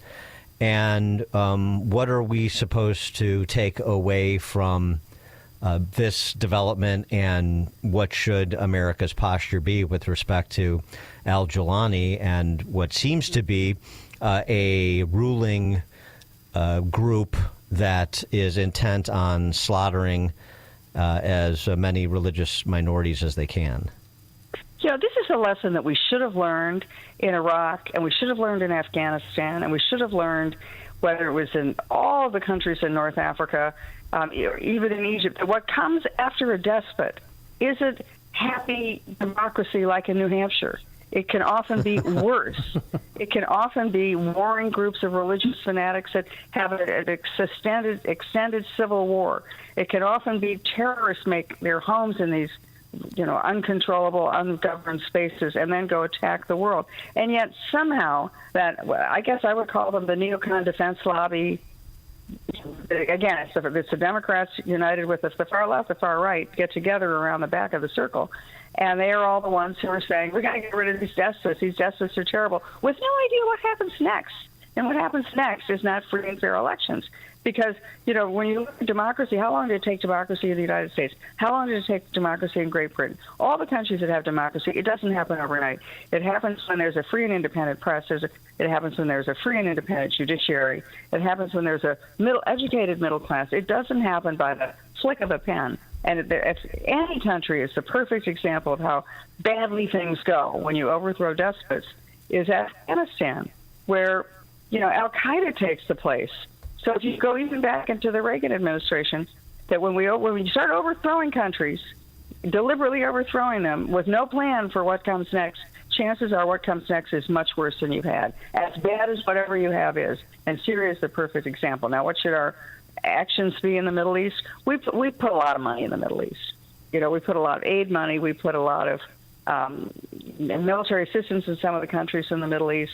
We should get something for that money. Right now, we're not getting very much at all. And so at a minimum, we get, don't you kill Americans, should be the number one thing that we have in any country we give money to. But then the others is you can build on that. If you look at Egypt and you look at Lebanon and you look at Jordan, why are they not taking some of the Palestinians so we can clear out Gaza, rebuild it, and then one by one with vetted Palestinians, safe Palestinians, coming back? None of these countries want the Palestinians, but that should not necessarily be their option if they're accepting billions of American assistance. Well, the other thing in Syria with respect to the declaration that Shia Muslims must either convert or be slaughtered, these majority Shia countries, maybe it's time for them to intervene on behalf of their fellow believers. Yeah, their neighbor and their fellow believers. Maybe it's like we talk about Europe. Maybe it's time that the Arab League do a little bit more of the heavy lifting. Well, whether it's Germany doing more heavy lifting with Ukraine, or whether it's the Arab League doing more heavy lifting in the Middle East, let the local. These are wealthy countries. Whether it's the Saudis, other countries in the Gulf Arab countries in the Middle East, whether it's Germany, etc., in Europe, America's not the world sheriff. America should not have to be the country that gives blood and treasure to defend another country or another country's people or religious minorities. When those wealthy, sophisticated, advanced countries don't want to do it themselves, it's a plan I think that President Trump has been very good at articulating. Whether it's been in Europe, whether it's in the Middle East, is hey, this is your neighborhood. You need to take a leading role, whether it's in opening up your checkbooks to rebuild, or whether it's to making a defense a credible military action if you need to take one. But don't always call America. It's America first. It's not you guys first with it. We're not going to be, what is the expression, Dan? We'll hold your coat while you do the fight. Well, yeah, you hold our coat while we do the fighting on your behalf. Right. Before we let you go, I wanted to get your sort of perspective on the forthcoming meeting this week between the United States and Team Ukraine. Trump's threatening of sanctions on Putin, basically telling him, hey, you both get to the table and let's get something done here. Do you see enough movement, even rhetorically, that there is a prospect for a cessation of hostilities in the near term? Well, as President Trump said, they don't have any choice. Ukraine does not have any choice, because if the United States were to cut off assistance or sharing of military intelligence, Ukraine doesn't survive. American tax dollars are being used to pay for the civil service, the salaries and retirement plans and health care plans of civil servants in Ukraine, much less the military assistance that we're giving. Without our help, Ukraine just can't survive more than a couple of weeks, a couple of months. Similarly, we have a lot of pressure that we can bring on President Trump. He said very cryptically, and I wasn't quite sure what he was referring to, he said, well, Russia has no choice either. I know why. I'm not going to tell you about it, but Russia has no choice but to go to the negotiating table. And right now, nobody's at a negotiating table. They're independently talking to President Trump, but he wants to get them at a negotiating table. He wants to end the war. Why? First of all, because the war kills people. It's a terrible waste for everybody. Ukraine is losing this war. But because after the war stops, the economic opportunities for Ukraine to build are enormous. I mean, within 5 years of the war being over, even if Ukraine doesn't get all of its land back, Ukraine could be a wealthy, prosperous country, fully integrated economically with the West. Well, what about those 12,000 North Korean soldiers that have joined Russian forces? I mean, that's got to drive somebody to the bargaining table. Are they all dead now? I mean, they're cannon fodder, right? I would think that's a North Korea issue with the Russians. I don't think America belongs in the middle of that one. Yeah, right. You work it out with Rocket Man. KT McFarland, former First Deputy National Security Advisor, President Trump, author of Revolution, Trump, Washington, and We the People. KT, thank you as always. Thank you both. Thank you, and she joined us on our Turnkey.pro answer line. There's only one radio show in Chicago talking about today's biggest stories and telling you what they really mean. That show is this one, Chicago's Morning Answer on AM 560, The Answer. Signature Bank is Chicago's fastest growing independently owned business bank. It's a bank where relationships still matter. Signature Bank knows your name and your story. I'm Dan Proft, and I know this because Signature Bank is my business bank. I'm Robert Anderson, president of McLaughlin Body Company in the Quad Cities, and a customer of Signature Bank. When our 100-year-old family-owned manufacturing company was looking for a new bank, we found an excellent partner with Signature Bank. Signature Bank understands the challenges with manufacturing in today's highly competitive environment. We recently participated in the New Markets Tax Credit Program, and we're fortunate to have the experts at Signature Bank help us navigate the complexities of this program. With Signature Bank's support, we were able to expand not only our facility, but ultimately our business. If you're looking for a trusted banking partner for your business, look to Chicago's own Signature Bank. Signature Bank is looking for their next success story. To learn more about turning your business vision into reality, visit signaturebank.bank. Signature Bank, helping local businesses succeed. Member FDIC, Equal Housing Lender. AM 560, The Answer. All right, coming up on Chicago's Morning Answer. Our latest installment of Everything is Racist, which will feature Al Green and Hank Johnson and many others at 7:07. Enjoy today, a high of 64 degrees. It is now 7 a.m. WIND Chicago. China targets American farmers and ranchers. I'm Dave Anthony, Fox News. Its new retaliatory tariffs went into effect today, 10 to 15% on American exports. This includes imports of chicken, soy, beef, and pork. Beijing firing back after President Trump raised tariffs on imports of Chinese products to 20%, with President Trump declaring that China, Canada, and Mexico have not done enough to stop the flow of fentanyl and the chemicals used to make the synthetic opioid from entering the U.S. That's Fox's Kristen Goodwin. The president has delayed the tariffs on most imports from Canada and Mexico, and he insists that tariffs will be great for the U.S., saying an Air Force One headed back to Washington. I think the tariffs are going to be the greatest thing we've ever done as a country. It's going to make our country rich again. But the president was hesitant when asked on Fox Sunday Morning Futures if tariffs, feared to cause more inflation, could lead to a recession. I hate to predict things like that. There is a period of transition. Fox Business Network Cheryl Cassoni reports. Last night on Air Force One, he was asked by a reporter, you hesitated about the word recession. And he said, well, of course you hesitate. Who knows? So we don't know. Markets are jittery, let's be honest. Now the markets, as of Friday, are now below where we were after the inauguration. The Dow plunged just over 1,000 points last week, and futures are way down this morning. North Korea has flexed its military muscle again. Several ballistic missiles landed in the sea after being launched from a southwestern province of North Korea. Just hours earlier, South Korea had begun its annual Freedom Shield command post exercise with the United States, an exercise North Korea views as the two allies rehearsing an invasion. That's Fox's Jonathan Savage. In Gaza, Israel has cut off electricity. That's also affecting drinking water to increase pressure on Hamas to extend the ceasefire and release the remaining hostages. Hamas calls Israel's action a continued starvation, days after Israel cut off food and other aid shipments. America's listening to Fox News.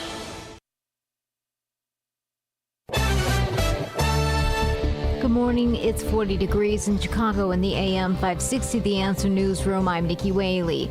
President Trump's envoy for hostages says that Hamas is open to a peace deal with Israel where they disarm and give up their political power. Adam Boiler told Fox News Sunday his direct negotiations with Hamas are aimed at freeing American hostages, are showing promise. He went on to say that he's keeping Israeli officials informed on the progress of the talks as well. Police are releasing a sketch of a man accused of raping a woman early this year on Chicago's Northwest Side. Authorities say the crime happened in the 3400 block of West Armitage on January 14th, and the suspect approached the victim from behind and sexually abused her. The alleged offender is described as a short Hispanic or Filipino man between 20 and 30 years old with black hair, dark eyes, and a thin build. The police say they have not confirmed whether the suspect's responsible for recent sexual assaults in the same neighborhood in January and February.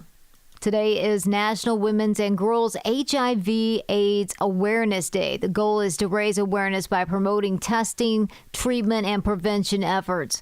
The latest figures from 2024 show nearly 269,000 women in the U.S. are living with AIDS. News is a service of Fox Valley Coins, currently buying all gold and silver bars and coins and silver dollars, rare date, proof, and mint sets. Visit foxvalleycoins.com.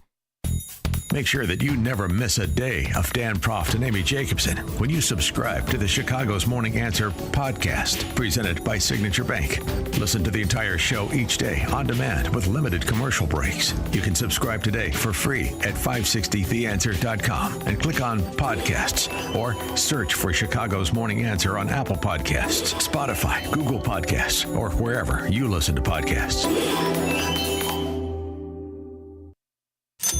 Seems everything costs more these days. Gas, groceries, and when's the last time you checked your wireless bill? Yikes. When it comes to big wireless, if you're staying, you may be overpaying. Switch to Consumer Cellular and get the same fast, reliable nationwide coverage without the big wireless bill. Plans start at just $20 a month, and that's not a short-term promo. But don't just take our word for it. Here's Jackie and Veronica, real customers. I didn't know that I could get something for a lot less money that was actually better than who I was with before. Anytime anybody complains about their cell phone bill, we say, you've got to check out Consumer Cellular. Our U.S.-based experts will get you switched and saving in about 20 minutes. Just call or click to see how much you can save today. Because when it comes to big wireless, if you're staying, you may be overpaying. Call 1-888-FREEDOM or visit ConsumerCellular.com. That's 1-888-FREEDOM or ConsumerCellular.com today. Real people paid to share their opinions in this ad. Plans include $5 credit for auto pay and e-billing. When you need parts machined, think NJC for CNC. NJC Machine Company is a CNC machine shop using computer software combined with old-world craftsmanship, meaning whatever part or piece you need, it'll be done precisely and quickly, beating OEM pricing. Whether you need 1 or 1,000 parts, NJC uses experienced workmanship with state-of-the-art equipment for the finest and fast turnaround CNC milling, CNC turning, and 5-axis machining. Think NJC for CNC. A one-stop shop for everything from CNC machining, surface grinding, polishing, welding, and more. NJC has the finest array of capabilities to produce your parts from just about any material. Think NJC for CNC. Have a broken part? NJC can reverse engineer it. Get a quote today and discover unparalleled customer service. Just fill out the form online, upload your specs. NJC will reach out within 48 hours. Go to njcmachine.com. NJC Machine Company, your Illinois CNC shop. That's njcmachine.com. Have you seen our energy bill? You'd think Elon used our furnace to power his rocket ships. Very funny, babe. That furnace is 20 years old and probably hasn't been cleaned in 10. I'll have Air Right Heating and Cooling check it out. They've seen it all. Plus, there's still time to take advantage of federal rebates. They even give AM 560 listeners $56 off any service. Visit Air Right Heating and Cooling today at air-rite.com. That's AIR-RITE.com. Air Right Heating and Cooling, doing it right since 1959. Salem News Channel is America's fastest growing conservative TV network. It's an absolute crazy day. Home to the largest lineup of free speech champions anywhere, delivering in-depth insight and unapologetic opinion on today's biggest news stories. Americans aren't going to put up with this anymore. SNC brings you the news that matters, told with integrity and clarity. Watch Salem News Channel free 24/7 on your television. Stream now on Samsung TV Plus, channel 1177.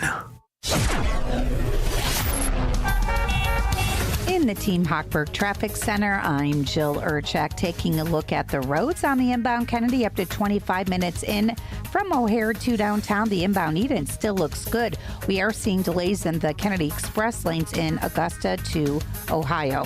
Inbound Eisenhower, 40 minutes, 390 into the post office. Stevenson in at 35 from 355 into DuSable Lakeshore Drive. Up to 22 minutes, 95th on in on the Dan Ryan Titan Express. 47th to the Stevenson Skyway looks good. Some scattered delays inbound 4 to 111th into the Rhine and 57 111th in as well. DuSable Lakeshore Drive tight north. The south looks good. Tri-State a little slow south right near the Eisenhower, but the other tollways are all moving quickly. This traffic update is quick delivered by Quick Delivery Service. Visit quickdelivery.com when you need same-day delivery of your routes. Ground delivery when you need it from safe, licensed professionals. Go to quickdelivery.com now to schedule your delivery. Chicago's Morning Answer continues next. But now, a check of your forecast from the National Weather Service. Sunny, breezy, warm day today. Nice day to be outside. High today 67. Clear and mild tonight, low 47. Clouds and sun, breezy, cooler day tomorrow, the high 50. Sun and clouds on Wednesday, and the high at 53. I'm Steve Williams on AM 560. The Answer. Get the latest weather, traffic, and news updates online at 560theanswer.com.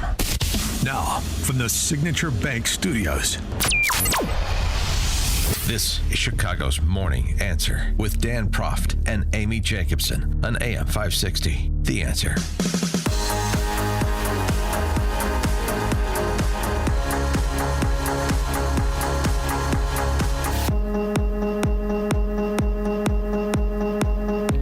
Top of the morning, Dan and Amy.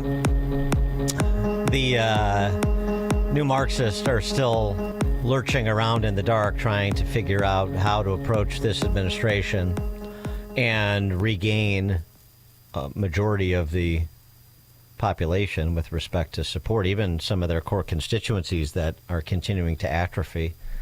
Here's why, I think, in part, not just that the DEI rackets are unpopular, but also their rap is just tired.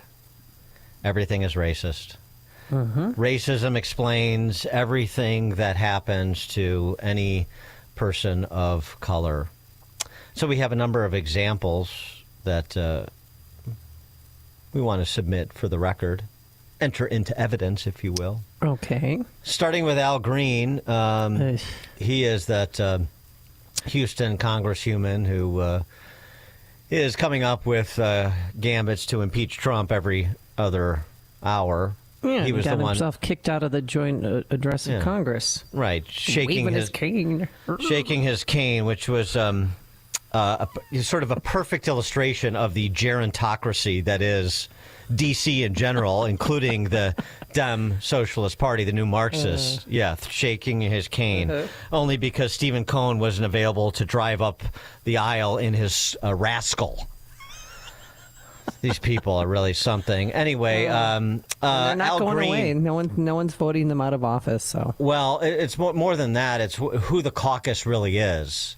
For all the attention that's being paid to a few voices that are of celebrity or political celebrity status about we need to move away, like Tiny Dancer said, I don't want to hear about bathrooms, I want to talk about classrooms, but they don't really. So Al Green gets censured by the House, and this was what happened in real time once the censure was handed down. By its adoption of House Resolution 189, the House has resolved that Representative Al Green be censured, that Representative Al Green forthwith present himself in the well of the House of Representatives for the pronouncement of censure, and that Representative Al Green be censured with public reading of this resolution by the Speaker. Order. Oh, and they're singing again?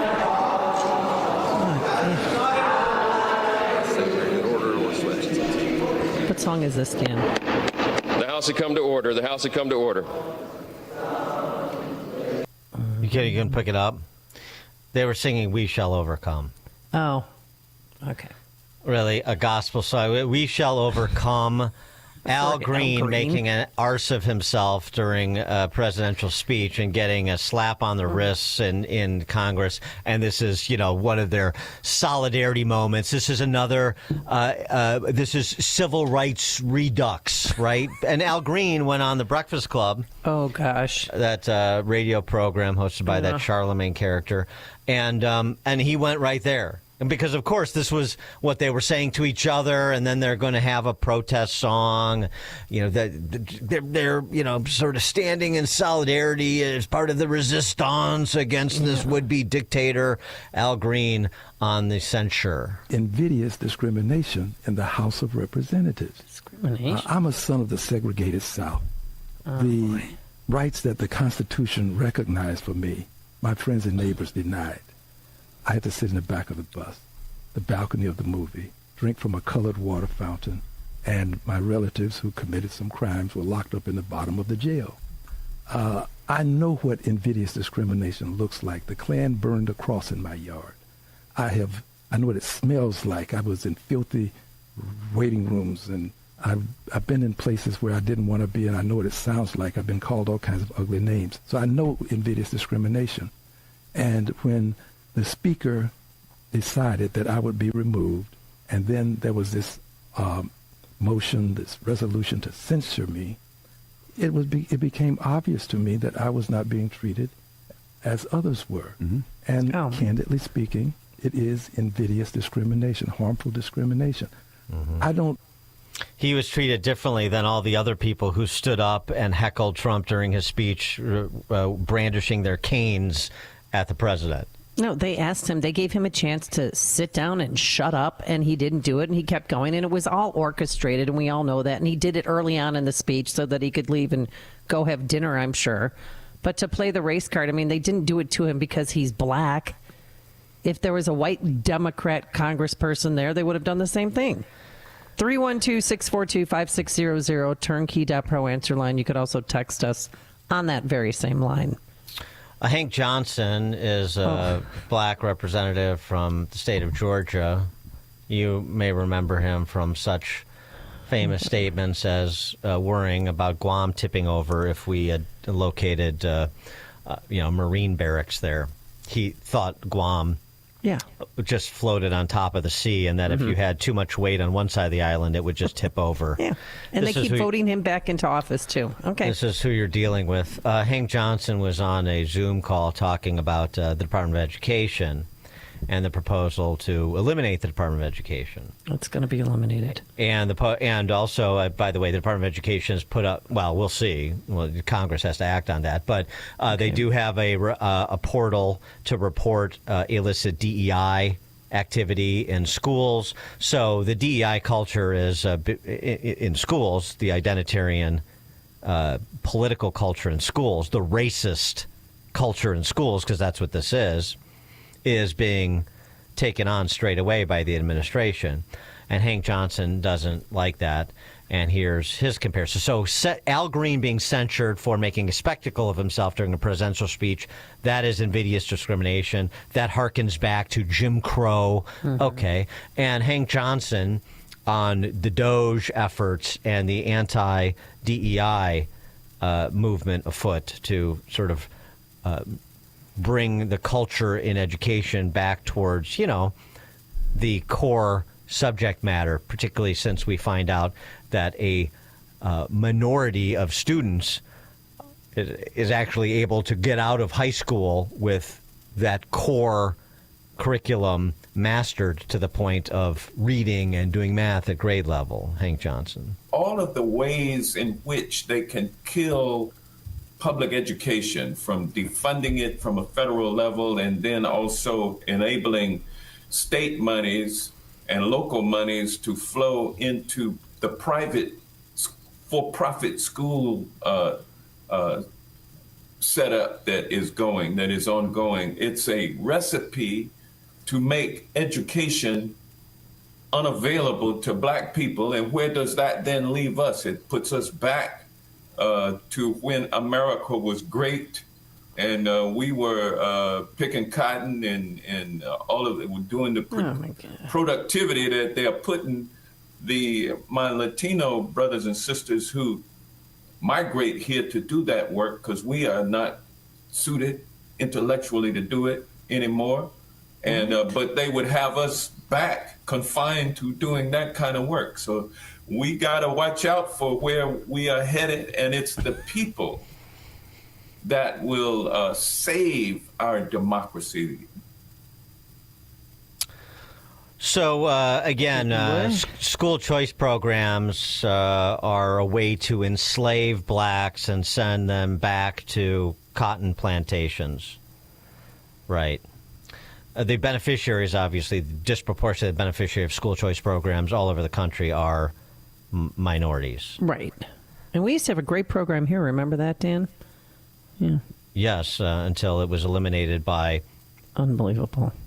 By a minority named Chris Welch, black Speaker of the House, and, of course, Jelly Belly and all of those wonderful allies of minorities, all those identitarian honkies who stripped away opportunity from disproportionately stripped away opportunity from minority families that would have had access to better schools, because a point of fact, as usual, this is leftist projection. I don't even know if Hank Johnson understands it because he's such a dimwit, but the plantation analogy is applicable more to the government school system than it is the private school system that provides choices for black, Latino, white, Indian, every family. That's the real vision for school choice. But anyway, stripping out DEI funding at the DOE is putting blacks back on the plantation. It's not anything you haven't heard before. The important point is that they're sticking with it. This is who they are committed to being. And for any of your Democrat friends who consider themselves, I'm a reasonable Democrat, I'm not on board with all this. If you're sticking with that party, then yes, you are on board with this, because that is where the zeitgeist resides. That is where the balance of power is in that party, and it's staying there. And the chattering class is intent on it staying there. So that's racist. Right. Censuring Al Green is racist. Getting rid of DEI programs, of course, that's racist. Doge in general is racist.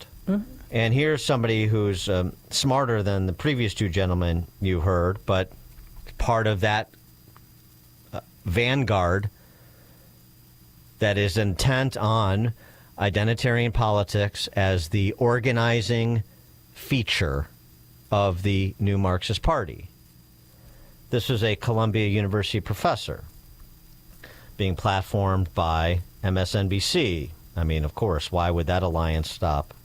This is his perspective on Doge in general, not just with the Department of Education, limited to the Department of Education. Professor Smickley. There are people who are charged with trying to find savings. So yes, it's an attack on government, but it's also an attack on this government. What I mean by that is it's an attack on this government that used to be headed by a black man.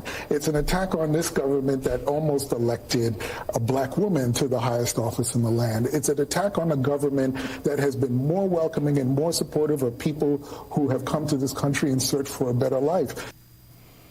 So Basil Smickley there, Columbia University professor, it's an attack on a government that was headed by a black man 10 years ago.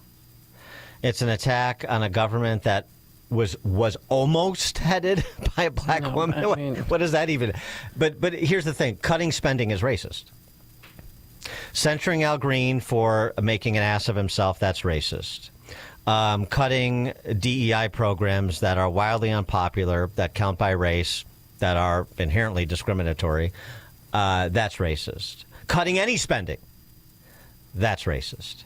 Everything is racist. Everything we don't like is racist, and everybody who doesn't agree with us is racist. Okay. Got it. Thank you. Ron, Southside. Hey, good morning, Dan. And, you know, it is just despicable in 2025.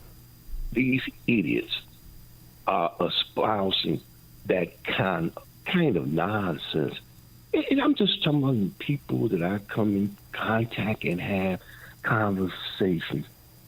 The whole concept of racism, that certainly people face different issues, but like you said, they're going to continue to espouse that, and guess what? They will continue to do. And I'm just going to be a little more optimistic. I was optimistic about the last election that at least as far as for black people are really just seeing the game they've been running, and particularly relative to schools. I am a big advocate, and you know, Dan ain't been talking for the longest, fighting for choice in school. But those clowns wouldn't even know what real choice is. If you gave them Milton Friedman's book, they couldn't interpret it and read it. Those are idiots. You all have a wonderful day. Thanks for the call, Ron. Well, I got a text message, Dan and Amy. So Mr. Johnson, the congressman, basically, did he say that immigrants coming over should be doing plantation type of work because blacks are superior to them in intelligence? Well, I'm glad you picked up on that. Yeah, we sort of glossed over that. We don't, like the people coming over doing work that blacks can't do intellectually anymore, or don't want to do intellectually anymore. Well, first of all, that caricatures like all Latino migrants as like day laborers and ag workers, and certainly there is some of that, but it's not limited to that. And calling them his brothers and sisters, my brother and sister Latinas. I don't know, it's weird. And I mean, I don't like Latinos who work in the trades or work in. I mean, I don't know. They work in all sorts of businesses, but I mean, he's thinking about like as I said, day laborers, landscapers, and so on and so forth. Well, I mean, first of all, there's nothing wrong with that work. No. And I mean, it's hard work. It's legit work. It's work that not everybody could do. But I mean, that a lot of people could do if they wanted to do it. It's better than being on the welfare rolls and so forth. I don't even know what Hank Johnson, where he was going with that. But the good news is neither does he, so we'll never know. Remember, he's the guy that thought Guam was going to tip over. So, I mean, and remember they still keep voting him in. Who you're dealing with there. Well, yeah. Something else that I'm sure will be considered racist. Trump announced over the weekend that South Africa, this is what a policy that relates to South African farmers that are being persecuted by their government. And this is flipped now. Yes, apartheid was a noxious racist system, and it was whites oppressing blacks. But for some reason, there's no interest if blacks are oppressing or expropriating other people's property solely based on being white. Trump tweeted or posted on Truth Social, South Africa is being terrible, plus too long for a long time to farmers in the country. They're confiscating their land and farms, and much worse than that. It's a bad place to be right now. We are stopping all federal funding. So aid to South Africa, that's been stopped. To go a step further, any farmer with family from South Africa seeking to flee that country for reasons of safety will be invited into the United States of America with a rapid pathway to citizenship. The process will begin immediately. This is what our asylum laws are actually for, whether it's Muslims or religious minorities being persecuted in Syria or whites being persecuted just for being whites in South Africa. This is what we have asylum laws for, not the way that they were bastardized and abused by the Biden administration. And, I mean, here is what's happening in South Africa. We've mentioned it before, but it bears repeating. Yeah, per Trump's policy announcement on this. This is a leader of MK, which is the African National Congress's paramilitary wing. Take a listen. Each one person that is being killed by the taxi industry will kill 5 white people. For every 1 black person who will kill 5 white people. Who kill 1 of us will kill 5 of you. Will kill the children, will kill the women, will kill anything that we find on our way. They kill 1 of us, we kill how many? They kill 1 of us, we kill how many? They kill 1 of us, we kill how many whites? We kill 1 for 5. Yeah. They kill one of us, we kill 5 of them. Except this is, I mean, first of all, the joy in killing, and we've heard this from a number of ANC related individuals, African National Congress, which is a Marxist organization. By the way, Mandela, who was wrongly imprisoned, I agree, wrongly persecuted, I agree, was a communist, I don't agree, philosophically. His philosophy has impeded the progress and the economic vitality of South Africa, and it's being carried out by a bunch of thugs who are drunk with power based on what? Their race. Right. Just as the thugs that propagated apartheid were drunk with power based on what? Their race. I mean, this is the point that is made all the time by people who are, truly freedom fighters, truly want racial equality. We don't want a racial caste system. We don't want a spoil system. This goes back to Frederick Douglass, for goodness sakes, who warned against conferring benefits or imposing responsibilities based on race. And yet some don't get the message or don't want to get the message. This was a plea from several weeks back by a woman whose husband was murdered in front of her by these thugs solely because he was white, terrorized her family solely because they're white and landowners. Thousands have been killed. Right, and she made a plea to President Trump that he has now answered. President Ramaphosa recently stated very casually in New York to the media that there are no killings of white farmers in South Africa. There are no farm murders. Really? My name is Mariandra Yennes, and I'm a survivor of a farm attack. My husband was shot 6 times during such an attack. He was murdered in cold blood in front of me and my 6-year-old daughter. He was shot 6 times, and the last one was in the head.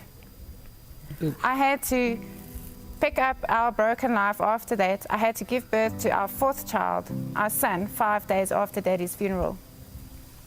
These attacks do happen. It happens almost daily. Our story is one of thousands. What would you do if it happens to you or to your loved ones? What would you do if you had to raise 4 little children alone after your husband was murdered in cold blood and they stole nothing? How would you feel if you had to slip in the blood of your loved one? The smell of it seeping through the floors of your house, the house you were supposed to be safe in. These attacks happen, and it happens to good and normal people. What would you do if this happened to you? What would you do if your government denies that it happens? Would you keep quiet? So I ask you, the people of America, to help us to share this message, to help us to spread awareness of these farm murders, because they do happen. And apparently Trump got the message. Tim in Woodstock. Hey, good morning, Dan. Good morning, Amy. It was kind of strange that Al Green refers to the fact that the rights of the Constitution protect what he did, which I don't happen to agree that it protected that behavior, but that's what he said. And it's kind of odd that a document written by a bunch of white honkies could possibly protect them if there was something good about that. Yeah, right. And as far as the KKK burning something in its front yard, I'll guarantee you that was a bunch of Democrats that did that, Mr. Green. Yeah, you're right. Thanks for the call, Tim. Paul and Carrie. Good morning, guys. 2 points here. I thought it's the left that's dictating to us more recently that whites are more proportionally to be on entitlements. And then my second point is I thought we weren't really supposed to talk about, quote, unquote, black jobs. Yeah, right. Yeah, that's right. Yeah, right. And well, it is. I mean, I forgot about that. Yeah. Well, and on entitlements, I mean, in aggregate numbers and raw numbers, there are more whites on entitlements than blacks. But I mean, that's the whole point. This is not about race; it's about behavior. But that's not anything that Hank Johnson or Al Green or the Columbia University faculty want to contemplate. and that is that party. So the idea, it's been defeated and they have surrendered. The identitarians, hardly. That's the takeaway. Coming up at 7:37, we'll talk to Wisconsin Congressman Brian Steil more about all things going on in D.C., as well as that Wisconsin Supreme Court race this spring. That's 7:37. And just days away. But now let's hop back into that newsroom and say good morning to Nikki Whaley, who's in for Mike Scott. In the Team Hochberg Traffic Center, Good morning. Jill It's 40 degrees in Chicago in the AM 560 The Answer newsroom. I'm Nikki Whaley. President Trump says tariffs against Mexico and Canada could increase. In an interview with Fox News' Sunday Morning Futures, the president was asked if the business community could get clarity regarding his planned tariffs. In response, he said tariffs could increase, insisting that he's committed to stopping the U.S. from being ripped off. Trump went on to say that he's delayed the tariffs until April 2nd in order to help American automakers and because he thought it would be fair to give Mexico and Canada a break. A Chicago man is a winner of $1 million in an Illinois lottery game. Austria Rahab bought the $10 scratch-off ticket at a mobile gas station on the city's north side. He says he'll use his winnings to buy a building and open a meat market and bakery, as well as donate some of the winnings to his church. The business previously sold a $25,000 and a $50,000 winning lottery ticket in the last 2 years. News is a service of AlmostFreeTeeth.com. Have you been getting high quotes for dental implants? With medical PPO insurance, it's possible to save 90% off on average. See if you qualify today at AlmostFreeTeeth.com, making smiles great again. Taking a look at the roads. Mike Gallagher sees craziness in Germany. And I want you to hear 60 Minutes. Is it a crime to insult somebody in public? Yes. It is. And it's... Yes, it is. No, yes. It's a crime to insult somebody in public in Germany. And CBS is suggesting that would be good here. The Mike Gallagher Show. Weekdays at 9, right before Dennis Prager at 11 on AM 560. The Answer. Hey, it's Amy Jacobson here, and I'm finally making my dream garage a reality with Level 10 Coatings. They're coming this March to coat my garage floor and give it that shiny new showroom floor look. I couldn't be more excited.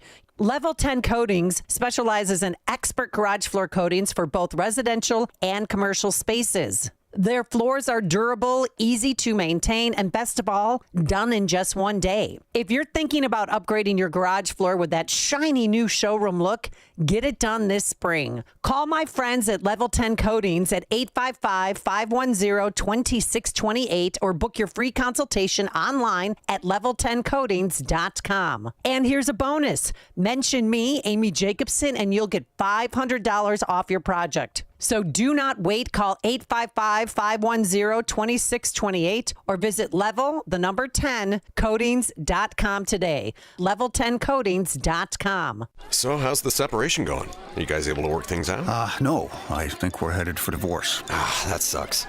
Going to be an expensive legal battle? Well, no, that's one thing we agree on, actually. Arbitration. Arbitration?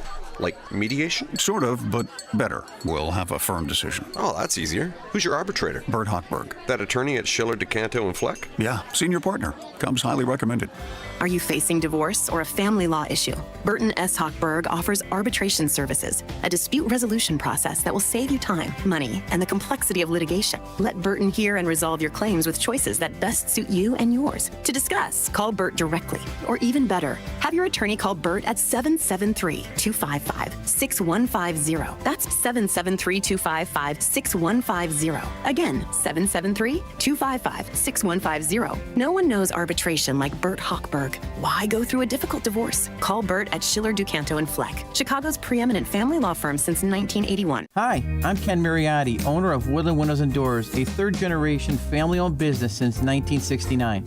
We know you're bombarded by choices when shopping for new windows or doors, so we're inviting you to experience the Woodland difference. For decades, we have been transforming living spaces with Marvin Windows, a fifth-generation family business. Marvin replacement windows have been known to increase the warmth of your cold rooms by 10 degrees. Think about that, 10 degrees warmer.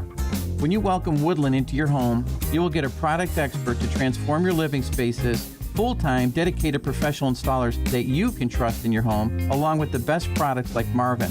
These are the reasons we're proud of our 5-star reviews in Family Legacy. No gimmicks, no pressure, and upfront pricing are why Woodland Windows and Doors is your trusted window and door expert in Chicagoland. Visit woodlandwindows.com to book your free in-home expert consultation. That's woodlandwindows.com, or stop by our showroom at the corner of Lake and Geary in Roselle. In 2012, the Journal of Cognition and Emotion published a study that showed that we make a decision to trust a person within 100 milliseconds of seeing their face. Making a good first impression has never been more important, and you can make that positive impression with a professional headshot from Tom Killoran Photography. Whether you're a job seeker trying to land your next position, or you're looking to build your business by connecting with prospective clients and customers, you need a high-quality headshot to use with your resume, portfolio, website, or other marketing materials. The experts at Tom Killoran Photography can work with you to capture the exact look you need for your professional presentation. Tom Killoran Photography is also the official photographer for AM 560 The Answer. To learn more and to see a sample of their work, just visit KilloranPhotography.com. That's KILLORAN Photography.com, or call them at 708-361-0025. Tom Killoran Photography, capturing important life moments for over 30 years. In the Team Hochberg Traffic Center, I'm Jill Urchak, taking a look at the road still wide open on the inbound Edens-Kennedy, 30 minutes in from O'Hare to downtown. You're seeing delays in the Express, Armitage to Ohio. Eisenhower up to 55 minutes, 390 into the post office, northbound 55 heavy into 355, and the Stevenson is a 40-minute ride at 355 into downtown. Inbound side of the Rhine, 25 solid on the Express, 51st to the Stevenson. Also delays both directions of DuSable Lakeshore Drive. Not too bad, though. Southbound Tri-State a little busy right near the Eisenhower. Reagan eastbound slows near the Tri-States. But it looks like 355 is okay and no reported problems to report along the Jane Addams Tollway. Traffic is the surface of turnkey.pro. Start the new year right with Turnkey's all-in package. Receive unlimited help desk support, firewall router, unlimited backup and recovery, and antivirus protection plus new hardware for one low monthly investment. Visit turnkey.pro. That's turnkey.pro. Chicago's Morning Answer continues next, but now a check of your forecast from the National Weather Service. Breezy, warm day today, sunshine. Very nice day to be outdoors. High 67. Clear and mild tonight, low 47. Clouds and sun. Breezy, cool day tomorrow, the high 50. And then sun and clouds on Wednesday, high 53. I'm Steve Williams on AM 560. The Answer. Get the latest weather, traffic, and news updates online at 560theanswer.com. Now, from the Signature Bank Studios. Only the biggest stories, only the biggest guests, and only the biggest opinions. This is AM 560, The Answer. Top of the morning, Dan and Amy. I don't know if our next guest, Brian Steil, was able to make it, but Comrade Bernie is doing Stop Oligarchy rallies around the country. He was in Kenosha this weekend. Oh, yeah, that's right. It's exciting. He's drawing crowds. He is drawing crowds. And this was the musical act in Kenosha. A band called Against Me, fronted by a trans person, apparently, who goes by Laura Jane Grace, formerly known as Tom Gable. Okay. So Tom is now Laura.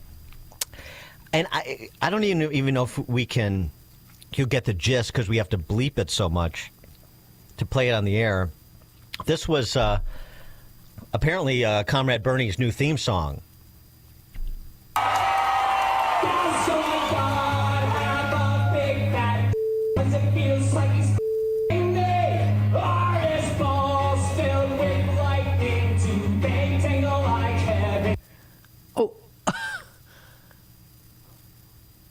Talking about a song about God's junk and what he does with it. That's the opener for Comrade Bernie.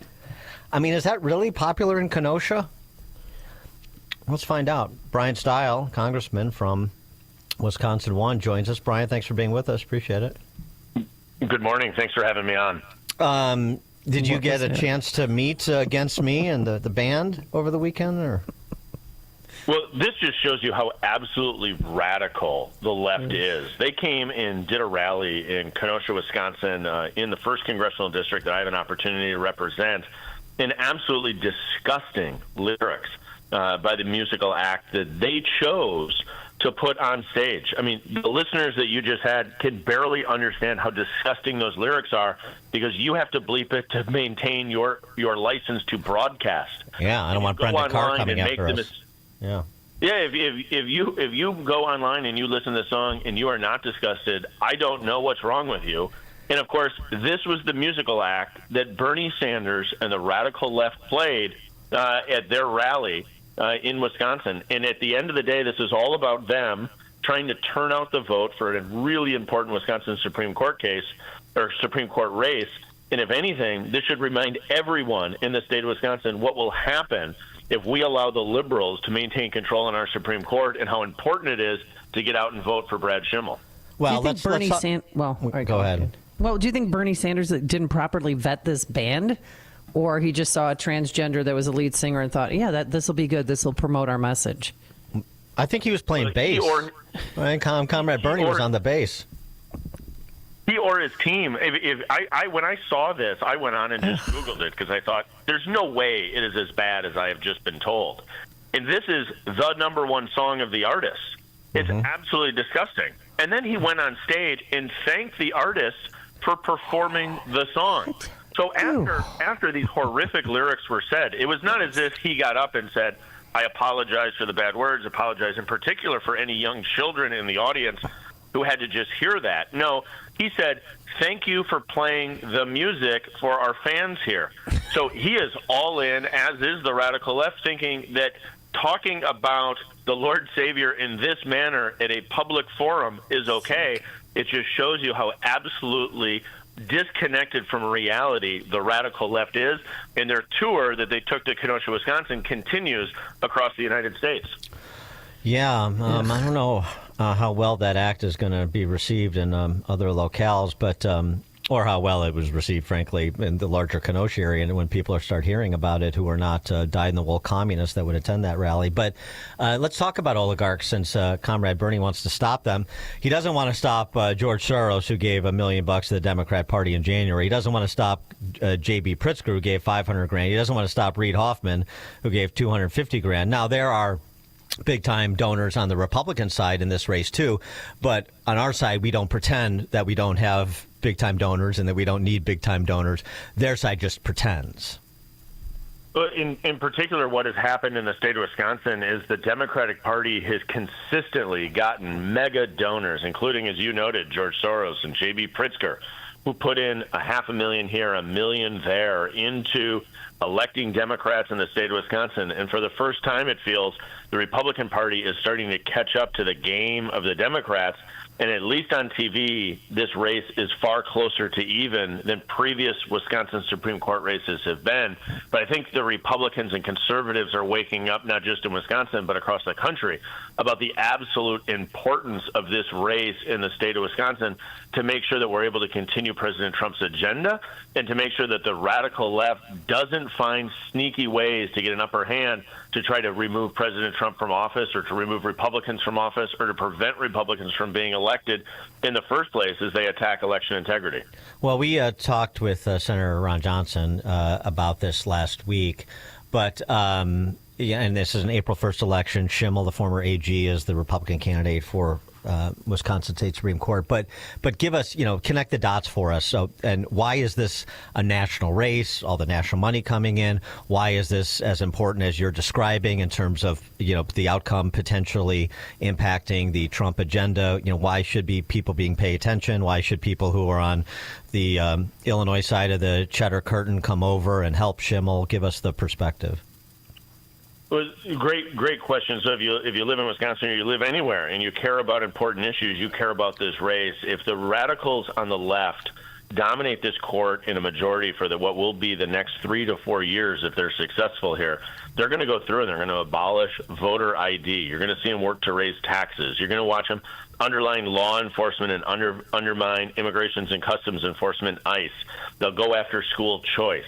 There's questions as to what they'll do with the congressional maps and gerrymandering in the state of Wisconsin, where our Democratic governors who drew the current congressional maps might not be enough for a radical Supreme Court if we allow the left to win.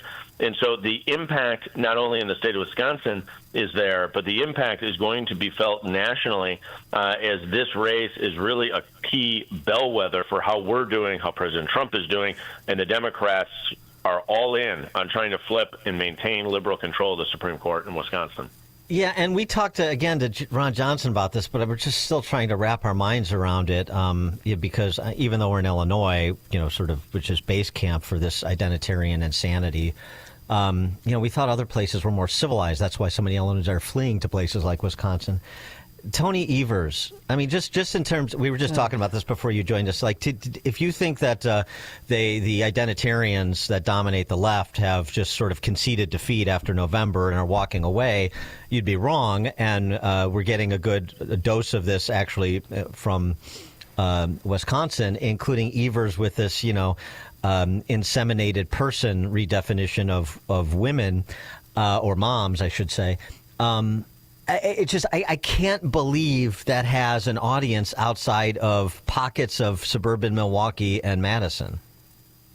Well, this is the challenge we face, and Governor Tony Evers in Wisconsin, our Democratic governor, is as far left and radical as J.B. Pritzker or Governor Walz in Minnesota. The only saving grace in Wisconsin is that we have Republicans in the state assembly and state senate who've been able to prevent the worst excesses of the Democratic governors that we see in the upper Midwest. And so you're right. Governor Tony Evers tried to delete the word woman and replace it with inseminated person. And I thought that was going to be the worst thing I saw this month until I listened to the song at the Bernie Sanders rally. Yeah, right. And so there's Governor Evers, and in comes Bernie Sanders and says, "Hold my beer." So what we see is but our ability to push back against the radical left. They'll take Wisconsin, with all due respect, to where Illinois is and to where Minnesota is. And what we want is to pivot from that and make sure that Wisconsin maintains itself really as in Indiana, a bastion of conservative hope, a bastion of growth in the area, in preventing ourselves from turning into the next radical left state that we continue to see be a threat in the upper Midwest. Well, Fox News, one of the reporters there had said that Tony Evers probably didn't read through the entire bill and didn't see that they were changing the term mother to inseminated person. But I completely disagree. He knows exactly what he's doing. And I can't imagine any mom in Wisconsin that wants to be called inseminated person instead of a mother. Well, 100%, and it should be noted that this language was in his budget bill, probably the most important piece of legislation the governor of the state of Wisconsin writes in any 2-year cycle. And so this bill was vetted by dozens and dozens of people, went through months of process work. It was not as if a junior staffer wrote the bill, threw it out there, and no one looked. This is probably the most important piece of legislation, and it really exemplifies how radical the Democrats have become, not only in my home state of Wisconsin, but really across the country. And you see it in language like this, where they want to delete the word mother and insert the word inseminated person. You see it at the Bernie Sanders rally that just came to Kenosha, where other Democratic members of Congress attended and probably applauded as this type of language was being used. You come to an event with me, Brian Steil, we're going to say the pledge and sing the national anthem at my events. If you go to an event with Bernie Sanders and the radical left, you're going to have language that's being said that your radio station can't even play without at least 10 bleeps in 10 seconds. Well, I mean, and on the Evers thing, I didn't read it, whatever. Well, he hasn't repudiated it. Everybody knows about it now, and nobody on the left is repudiating it, so that tells you everything you need to know. I wanted to get, we talked about it a bit earlier in the program, the curious case of Democrats on the Hill threatening to shut down the government. I thought shutting down the government was a constitutional crisis just a couple of months ago, and now it's something that they must do to prevent reducing government spending, I guess. Where do you see that CR that Speaker Johnson said could be up tomorrow? Well, the entire spending process in Washington, D.C. is absolutely broken, and it has been for years and years. And what we're watching the Democrats do is say one thing, do another, nothing new there. We must maintain and keep the government open. That is a benefit, I think, to all of us. No one really wins when you shut your government down. At the end of the day, it actually costs you more, despite what people will try to pitch you. The answer here is to fix the entire spending process. And with President Trump in charge, with DOGE running aggressively, moving our country forward, we have a huge opportunity here to rewrite the entire spending process. I come from a manufacturing background, and if at the end of the day, if your product is garbage, you go back and fix the process. What we do in Washington, D.C., and we allow our federal government to do, is just continually produce garbage and never fix the process. So you got to keep your government open. I'm hopeful the CR can pass, and we can remove this from the list of things that need to be accomplished in D.C. to get this country back on track. That said, we also should take a darn hard look at the entire spending process in Washington to get things under control. But I mean, okay. But with respect to the CR, I mean, what I can't imagine even Tom Massey would oppose moving this forward onto, the real deal, which is the budgeting process, and as Speaker Johnson said, incorporating a accurate assessment of what DOGE has identified for spending reductions or eliminations. I mean, what Republican would be opposed to this, especially with the Democrats' posture? But never let logic get in the way of understanding your elected members in Washington, D.C. Yeah, all right, fair enough. I don't think anybody loves the CR to begin with. I don't love it either. It's just the best of the scenarios that are in front of us, right. And it sets up our ability to move a conservative agenda forward. And so hopefully we're able to get there. But in a narrow majority in the House, every vote matters. And we're going to be having these conversations today and tomorrow before the vote arrives. Brian Steil, rep for Wisconsin's First, just over the border there in Kenosha. And hopefully you'll get better acts come to town than you had this weekend. Brian, thanks for joining us as always. Appreciate it. Thank you. They will not be performing at Summerfest. And the congressman joined us on our turnkey.pro answer line. This is the morning show more Chicago radio listeners are choosing. This is Chicago's Morning Answer on AM 560. The Answer. MyPillow is excited to announce that they're having the first ever mega sale on overstock clearance and brand new products. For example, save over 50% on this season's flannel sheets. Queen size only $59.98. Kings only $69.98. They sell out fast every year, so order now. Save 30% on their brand new My Crosses. They're designed in the likeness of the one Mike has worn every day for 20 years. They come in men's and women's, and they're made right here in the USA. Get the 2025 six-piece My Towel sets for only $29.98. The initial quantities are extremely low, so get them now before they go. And the best-selling standard MyPillow, just $14.98. To take advantage of the first ever mega sale, go to MyPillow.com or call 800-489-0201. That's 800-489-0201 and use promo code LIBERTY. But wait, remember that $75 free shipping rule? Well, that ship has sailed because right now every order ships absolutely free. MyPillow.com, promo code LIBERTY. Guys, if you've been feeling tired, lacking motivation and drive, gaining weight, or noticing a loss of muscle mass, these could all be signs of low testosterone. Don't wait. Find out your numbers by contacting my friends at Low T Center. They make it easy to get your levels checked. It's just a simple test, and with their on-site lab, you get your results back right there. Low T Center is not a typical doctor's office. They're health providers specializing in treating low T with personalized testosterone replacement therapy, or TRT, for each patient. The experts at Low T Center have more than a decade of experience helping patients, and this is important. Their treatment plans are optimized for each patient. They're not just basic standard dosage treatments. And at Low T Center, you can also get your health evaluated for treatment with prescription GLP-1 weight loss medication. So get back to your best. Go to lowtcenter.com to book your appointment today. Tell them Dan Prof sent you when you do. That's lowtcenter.com. Lowtcenter.com. Low T Center, reinventing men's health care. Chicagoland certified financial planning professional Tim Stearns discusses taxes in retirement. Most people are paying more in taxes and keeping less of their money to live and do what they enjoy. That's why we've put out the retirement tax bill calculator online. You can see with your own eyes just how much you might be overpaying. It's a valuable tool, $500 value, but we made it free for you to view and run your own numbers at mvpcfp.com. That's mvpcfp.com. To run your retirement tax bill calculator, go to mvpcfp.com. Investment advisory services offered through Cornerstone Securities, LLC. Patrick was way behind on his IRS taxes. I was in way over my head. The total amount ended up being somewhere just over $30,000. $30,000. Then the IRS came to collect. Started getting letter after letter. A lien had been filed against me. They were going to basically hang me completely out to dry. He had to do something. That's when I reached out to Optima Tax Relief. Patrick's life quickly got a lot easier. It was very easy, pretty much hands off. They picked up the ball and ran with it. And how'd it go? I couldn't believe it. I had to ask 2 or 3 times. I saved an incredible amount of money. How does Patrick feel about Optima? Couldn't be happier. They definitely helped me. Optima Tax Relief, the best place to call. They're the best in the business. Do what Patrick did and call Optima Tax Relief for a free consultation. Call 800-965-1433. 800-965-1433. 800-965-1433. Optima Tax Relief. Testimonial from an actual client. Some restrictions apply. For complete details, please visit OptimaTaxRelief.com. You heard me talk about Relief Factor and how so many people enjoy a better, more pain-free life because of it. If you're dealing with everyday pain, it makes sense you'd want to try it first. Well, Relief Factor makes that pretty pain-free too with their 3-week quick start kit for only $19.95, less than $1 a day. Relief Factor is a daily supplement that fights pain naturally. Relief Factor doesn't just mask pain temporarily, it helps reduce or eliminate pain. Visit ReliefFactor.com or call 1-800-4-RELIEF, 800-4-RELIEF for Relief Factor. Most people in radio commercials talk really fast.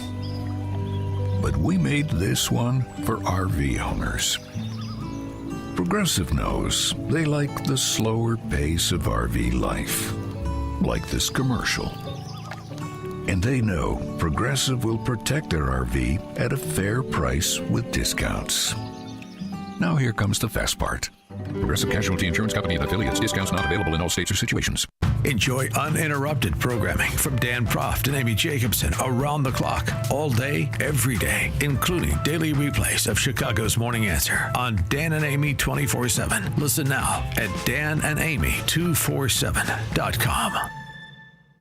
Gain insight into building strong marriages and raising godly children with Focus on the Family with Jim Daly each weekday at 11:30 a.m. on our sister station, AM 1160. Hope for your life. Have you seen our energy bill?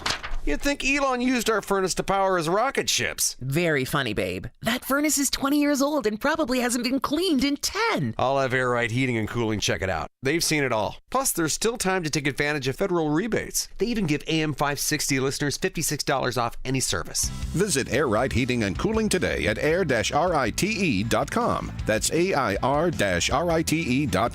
Air Right Heating and Cooling, doing it right since 1959. AM 560, The Answer. Oh, Dan, I just watched that performance in Kenosha. We're going to tweet it out, too, so you can see it, and then we include the lyrics, too. Unbelievable. All right, coming up on Chicago's Morning Answer. At 8:08, latest installment of Sports and Politics. The Chicago Sky's Angel Reese does her best Stacey Davis Gates impersonation. Today, warm, a high of 64 degrees. It is now 8 a.m. WIND Chicago. He insists tariffs will be great for the U.S. I'm Dave Anthony, Fox News. We're basically going to take back the money, a lot of the money that we've given away over many decades. We've lost our jobs. We've lost our factories. But President Trump also told reporters on Air Force One last night he is hesitant about whether tariffs imposed on exports and retaliatory ones on our the imports, rather, and the retaliatory ones on our exports could lead to a recession. The White House is facing growing questions from economists, business owners, even voters about the impact of tariffs on the economy here and abroad. Today, trade expected to be top of mind as the president sits down with multiple tech CEOs. Among those expected to be here today, the heads of IBM, Qualcomm, HP, and Intel. Overnight, China officially imposed tariffs on many farm products coming from the United States, the latest sign of a trade war growing larger by the day. Fox's Mark Meredith at the White House. On Wall Street, falling stock futures suggest more selling after the Dow plunged last week just over 1,000 points. The president also said on Air Force One the U.S. has pretty much ended a pause on intelligence sharing with Ukraine after more Russian attacks. Let's see what happens with the whole Russia-Ukraine thing. I think you're going to have eventually, and maybe not in the distant future, you're going to have some pretty good results coming out of Saudi Arabia this week. Tomorrow, Secretary of State Marco Rubio will lead the U.S. delegation in talks with Ukrainian leaders there. Also tomorrow, the House plans to vote on a plan to fund the government through September ahead of Friday's deadline. Republican Congresswoman Mariette Miller Meeks tells Fox, none of us like to do a continuing resolution. We would rather have had the Senate take up our appropriation packages that we sent over to the Senate. With a potential government shutdown looming, Democrats complain it's not bipartisan. Congressman Thomas Suozzi tells CBS Face the Nation, there's been very little negotiated. It's kind of been a my way or the highway type of thing. Britain's Coast Guard is out on a rescue mission right now in the North Sea after a U.S.-flagged oil tanker collided with a cargo ship. Both are reportedly on fire, and some crew members had to abandon their ships. America's listening to Fox News. Good morning. It's 40 degrees in Chicago in the AM 560 The Answer newsroom. I'm Nikki Whaley. President Trump says tariffs against Mexico and Canada could increase. In an interview with Fox News' Sunday Morning Futures, the president was asked if the business community could get clarity regarding his planned tariffs. In response, he said tariffs could increase, insisting that he's committed to stopping the U.S. from being ripped off. Trump went on to say that he's delayed the tariffs until April 2nd in order to help American automakers and because he thought it would be fair to give Mexico and Canada a break. The Justice Department's reportedly launching a probe into soaring egg prices. The Wall Street Journal reports the DOJ is looking into whether or not large egg producers have conspired to hold back supply or raise prices. Egg prices have doubled since last year, and some stores have had trouble keeping eggs in stock. No injuries were reported after a multi-vehicle crash on the Tri-State Tollway. Illinois say there were two separate collisions, one involving 6 cars. Police say 8 vehicles were involved in Friday morning's collision near 47th Street. 5 vehicles had to be towed. Officials are revealing the harvest totals for the 2024-2025 Illinois bobcat season. The season concluded February 15th with 649 bobcats harvested by hunters and trappers. That's significantly more than last year when 370 were harvested. News is a service of Air Ride Heating and Cooling, offering AM 560 listeners $56 off of any service, including inspections, or take advantage of limited-time federal rebates on a new furnace. Visit Air Ride Heating and Cooling at AIR-RITE.com. Again, that's AIR-RITE.com. A check of the roads coming up in 2 minutes, but now time for the Signature Bank Business Beat.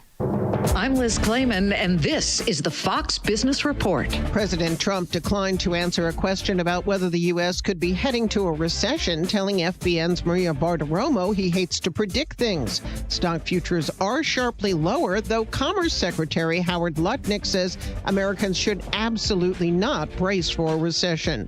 Also, a reading on China's economy is raising concerns about another slowdown there. That's impacting futures after producer and consumer prices declined in China, a sign consumers there are pulling back on spending.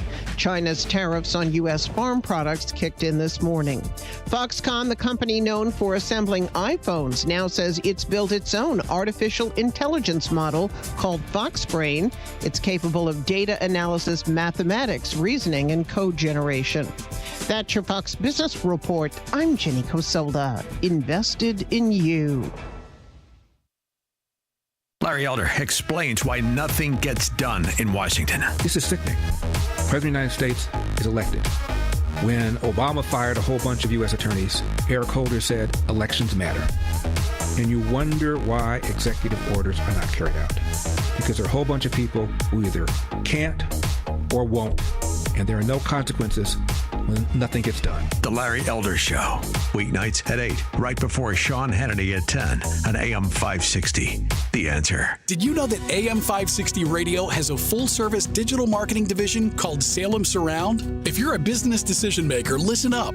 AM 560 listeners are everywhere your potential audience is. So are our incredible targeting capabilities. We localize digital marketing and put it within reach of every business, small and large, in Chicagoland and beyond. Salem Surround offers AI-powered marketing solutions that reach your ideal audience. Whether or not you tap into the proven live, local, and emotional connection that AM 560 radio brings, Salem Surround offers a total marketing solution to our partners. All-in-one digital solutions that provide targeted local digital and social media ads, Google AdWords management, website services, video strategy, search optimization, and even a management dashboard to offer you total campaign updates and transparency. Your Salem Surround representative is located right here in Chicago. Experience the Salem Surround digital revolution today. Call 847-472-8951. That's 847-472-8951. Seems everything costs more these days. Gas, groceries, and when's the last time you checked your wireless bill? Yikes. When it comes to big wireless, if you're staying, you may be overpaying.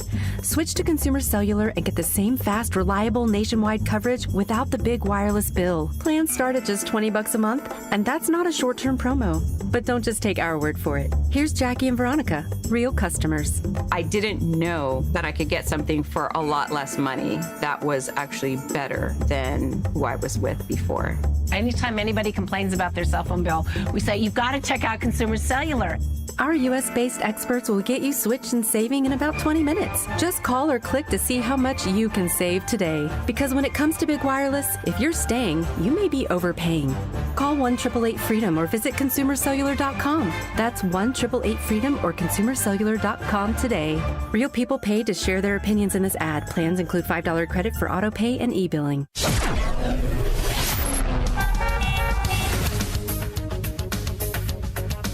Good morning. It's 40 in degrees the Team in Hochberg Chicago Traffic in the Center. AM I'm Jill 560, the Urchak Answer taking a Newsroom. look at the roads inbound evens. Not a problem. Outbound a slight delay at 22 minutes to Lake Cook. Kennedy 35 in from O'Hare to downtown. And the Eisenhower 1 hour and 10, 390 into the post office. Going inbound on the Stevenson up to 55 minutes, 355 into DuSable Lakeshore Drive. Then we're looking at delays on the inbound Ryan, a 40-minute trip to get from 95th Street into downtown. It is slowing if you're in the Express, Garfield to the Stevenson. The Skyway looks good. Stop and go traffic inbound 4 to 111th into the Dan Ryan. Heavy conditions now, DuSable Lakeshore Drive either direction. And we're seeing delays on the Tri-State either way as well. Also eastbound Reagan, heavy near the Tri-State. Other tollways look good. Traffic is a service of Ben Grace with Pastor Jim Scudder Jr. Now heard on Sunday morning at 7:30 on AM 560. Tune in and find hope as Jim Scudder explores God's Word and His Word each Sunday morning right here, AM 560, The Answer. Chicago's Morning Answer continues next, but now a check of your forecast from the National Weather Service. Sunny, breezy, warm day today. Nice day to be outside. High today 67. Clear and mild tonight, though 47. Clouds and sun, breezy, cooler day tomorrow, the high 50. Sun and clouds on Wednesday, and the high at 53. I'm Steve Williams on AM 560, The Answer. Get the latest weather, traffic, and news updates online at 560theanswer.com. Now, from the Signature Bank Studios, this is Chicago's Morning Answer with Dan Proft and Amy Jacobson on AM 560. The Answer.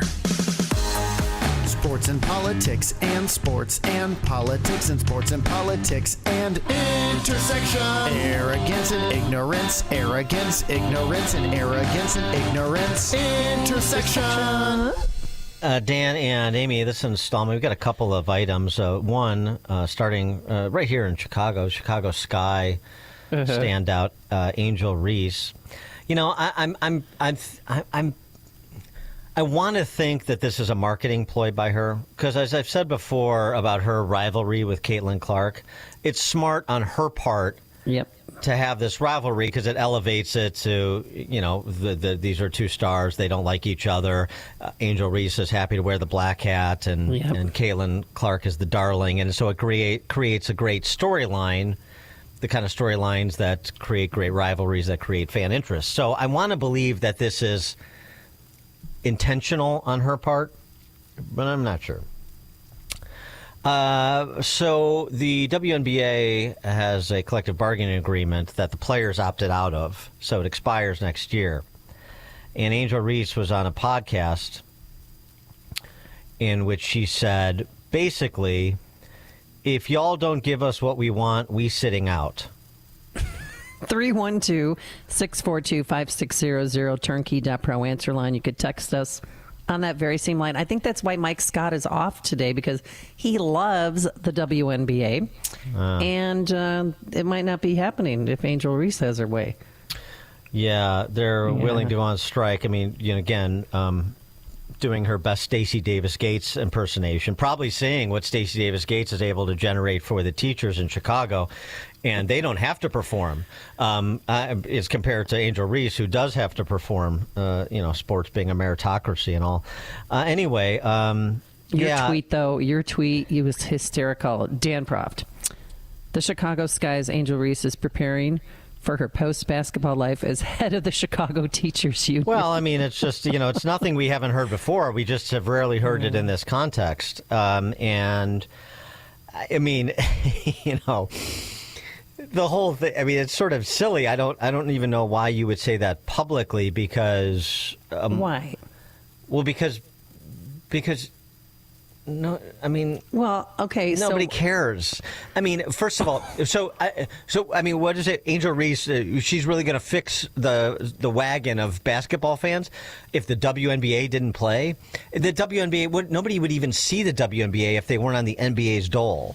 So, I mean, like I said, I want to think that this is a marketing ploy to generate attention for the WNBA, and look here, we're talking about it. But it also just smacks of sort of... sort of an entitled mentality that is featured now even in meritocracies like sports. Well, and then Mike North retweeted your tweet with her as the lead dog. I really don't care if they ever play another game. High school boys can beat you. Then he added the WNBA. Do you think high school boys can beat the WNBA team? I mean, if you want to take a top 20 high school basketball team from Illinois, they'll beat every team in the WNBA. They'll kill them. They're probably junior high teams that could beat WNBA teams. Come on! I'm not kidding. Some of these junior high, you have kids. I mean, think about it. You have boys in 8th grade. We all know we were all in 8th grade once. I played basketball. That are 6'2", 6'3", 6'4" in 8th grade. Yeah. So they're just as big and they're stronger than anybody in the WNBA. Now, it doesn't mean they have the same skill sets, and particularly as the premier girls players like Caitlin Clark or Angel Reese, footwork and the other skill sets that make for a great basketball player. But I mean, just in terms of the size and strength advantage, yeah, I think there are good junior high teams that could be WNBA teams. Just 31-2. Well, I mean. 642-5600. I know the soccer analogy where the women's soccer team was beaten by a group of 15-year-olds. And that's not even a sport. Oh, my God. Think about what it would be like in a real sport. So their practice players should be middle schoolers. I'm sorry. Their practice players should be middle school boys? Or washed up 55 to 60-year-old guys who, are weekend warriors, maybe. Yeah, like President Obama, or former president. Yeah. No, I mean, he's... Maybe him and Arnie Duncan can get out there. Yeah, and Allie G. Julius, they could all wear their rolled-up sweaters. They got rolled-up sweatpants, and they go out for lattes afterwards. Yeah, we got the drop on those three. I got it. I don't know. Would you miss the WNBA? First of all, I mean, the WNBA, it's like it's been around for... less than 30 years, and for the first 29, nobody even knew it existed. Well, Mayor Lightfoot did, because remember that huge parade we had for the Sky when they won the championship? I remember the turnout. It was, It's a bit underwhelming. Made it look bigger than it was, definitely. Yeah, all right. But I did watch the WNBA this year because of Caitlin Clark, and now because of Caitlin Clark's political stance she took, I can't even wear the T-shirt anymore, Dan. Yeah, because she's surrounded by the Angel Reeses of the world in the WNBA, not to mention whatever happens in the locker room. Good right, grief. but she took a knee to them, and I can't do it. I got rid of I didn't get rid of it, but I just can't wear it. So now you just wear your my Brad Lowhouse jersey? Oh, yeah, Jeff Moe, right, yeah. Yeah. I did not date Brad Lowhouse. Okay? Oh, I know. All those honkies that play for Iowa look the same to me. They have for like 30 years. I can't tell them apart. I mean, like Iowa. I watched a little bit of the Iowa-Nebraska game yesterday. Ooh. I can't. I mean, I literally like if you put like these Iowa teams from a bygone era side by side, the honkies on these. I mean, they all look exactly the same. They're all like 6'8", scrawny. Outside shooters. And it's been like that forever. Oh, no. Here's an idea, Fran McCaffrey. Get a post player. I mean, Brad Lowhouse was like he played his face to the basket. I mean, they don't have any post. Anyway, I digress. Okay. Well, I mean, I just thought this was interesting. WNBA, Chicago Sky. I know this is a very important team. They're probably the most successful professional sports team in Chicago at present. So exactly. I thought people might be interested in that, and just the whole attitude. I mean, wouldn't it be fun? Wouldn't it be fun to have a teacher strike along with a Chicago Sky strike? I mean, I don't know what I'd do with myself. Yeah, I like strikes. Text message, Dan and Amy, Angel Reese is a fraud. The rivalry exists in her mind. Well, yeah. I mean, maybe she's trying to generate one, but it's good for her. I mean, she's got like a McDonald's commercial and stuff. Oh, I know. Yep. And Yeah. she is beautiful. I think she's beautiful. And Gorgeous. And she's photogenic, and she's, donned the covers. I think she was in Vogue, or I know she was in Sports Illustrated too. So Yeah, so is Zelensky. Yeah, another text message. If y'all be sitting out, we ain't be missing a thing. Angel Reese. Yeah. It's a text message from 847. Yeah, that I mean, her doing her like Jasmine Crockett routine, where she talks all street. You speak English. I mean, you want to be. I mean, I don't know if this is more of the bad boy persona, bad girl persona, but I mean, it's not becoming. I don't think it does her well. But, hey, that's just me, and I'm not her agent, so she can do what she wants. And we should tell the people this. Jasmine Crockett, she wants to think she's from the hood, but she grew up the exact opposite. She attended an exclusive day school where tuition was nearly $35,000 a year. She also attended Rhodes College, a private school where tuition is nearly $55,000 a year. Yeah, and if you see interviews when she was in the state legislature for a minute in Texas before she ran for Congress, before she was elected, before she became a member of the Socialist Spice Girls, before she started performing for the cameras, it's a very different, there's a very different cadence. There's a very different approach to questions. She doesn't come across as out of her fracking mind like she does now. But I mean, it shows you what, I mean, it's really actually is an interesting cultural commentary. It shows you what our culture rewards, just like with Jelly Belly Pritzker. He is trying to be the most outlandish, the most irresponsible critic of Trump. And Jasmine Crockett is right there competing with him because that gets rewarded. It gets you profile, it gets you followers, it gets you TV appearances, which lead to book deals or speaking fees or public or higher public office. That's what gets rewarded. And this, ghetto rat routine that some of these people do gets you rewarded too. Like you're so street and you're so cool.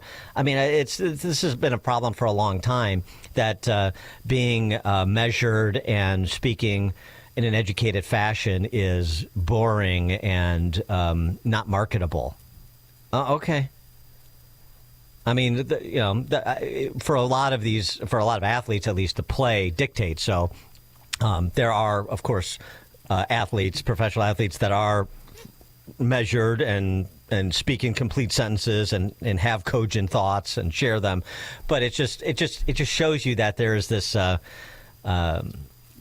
element in our culture that rewards the most boorish, lowbrow conduct.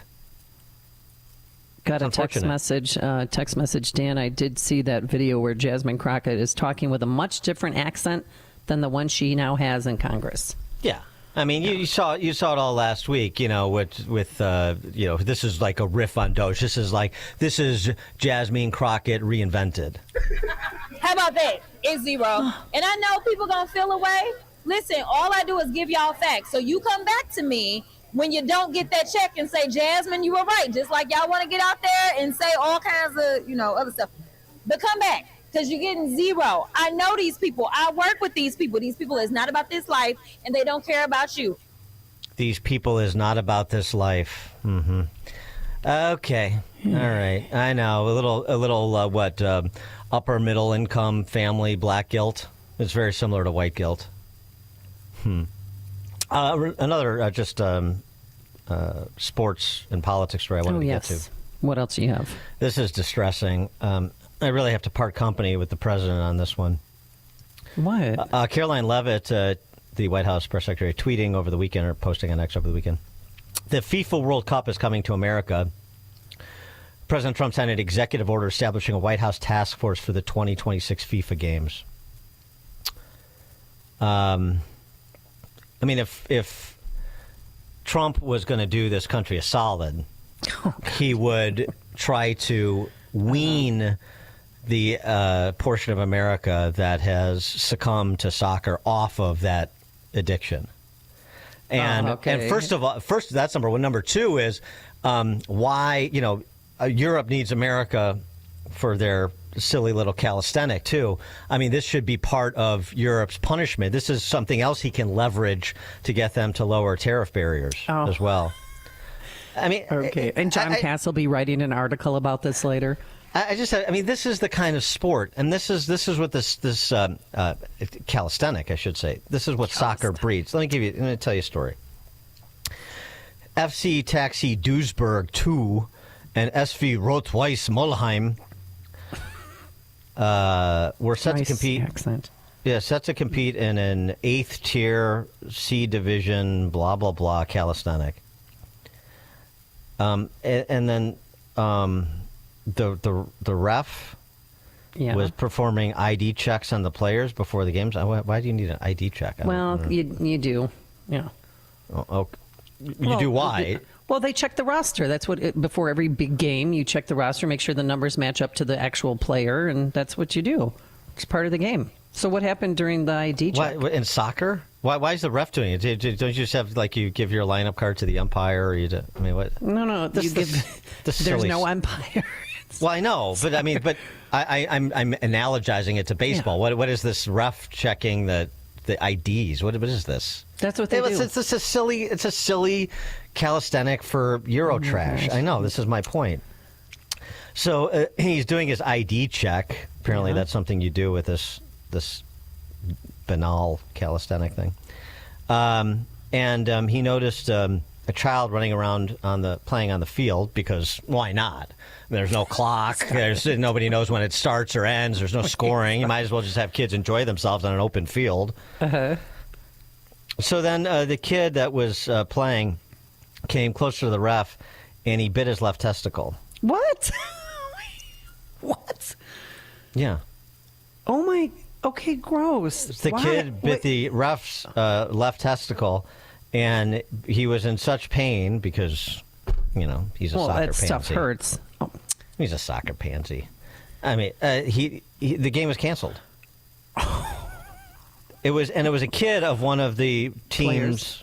Yeah, one of the players on one of the teams. I mean, these are the kind of animals that you raise around soccer. The hooligans. Oh my gosh. Testicle biters. And you want to popularize this sport in America? I'm a little disappointed with Trump on that. Tom in Blue Island. Dan and Amy, good morning. Happy Monday. Dan, of all the wonderful insights you've had over the years, that's right up there with the top. If somehow the United States pulled out of the World Cup would have the same teeth as NATO would if the United States pulled out of NATO. Exactly. Thanks for the call, Tom. I mean, and after Megan Rapinoe and what's coming out of U.S. soccer, you want more of that? I mean, just on every level, the thing doesn't work. Dan, a soccer referee, has texted into the program. Dan, you need to check the IDs to make sure the travel players aren't playing on the recreational team. I mean, who can tell the difference? They're all 40 yards away on this huge field, kicking the ball back and forth.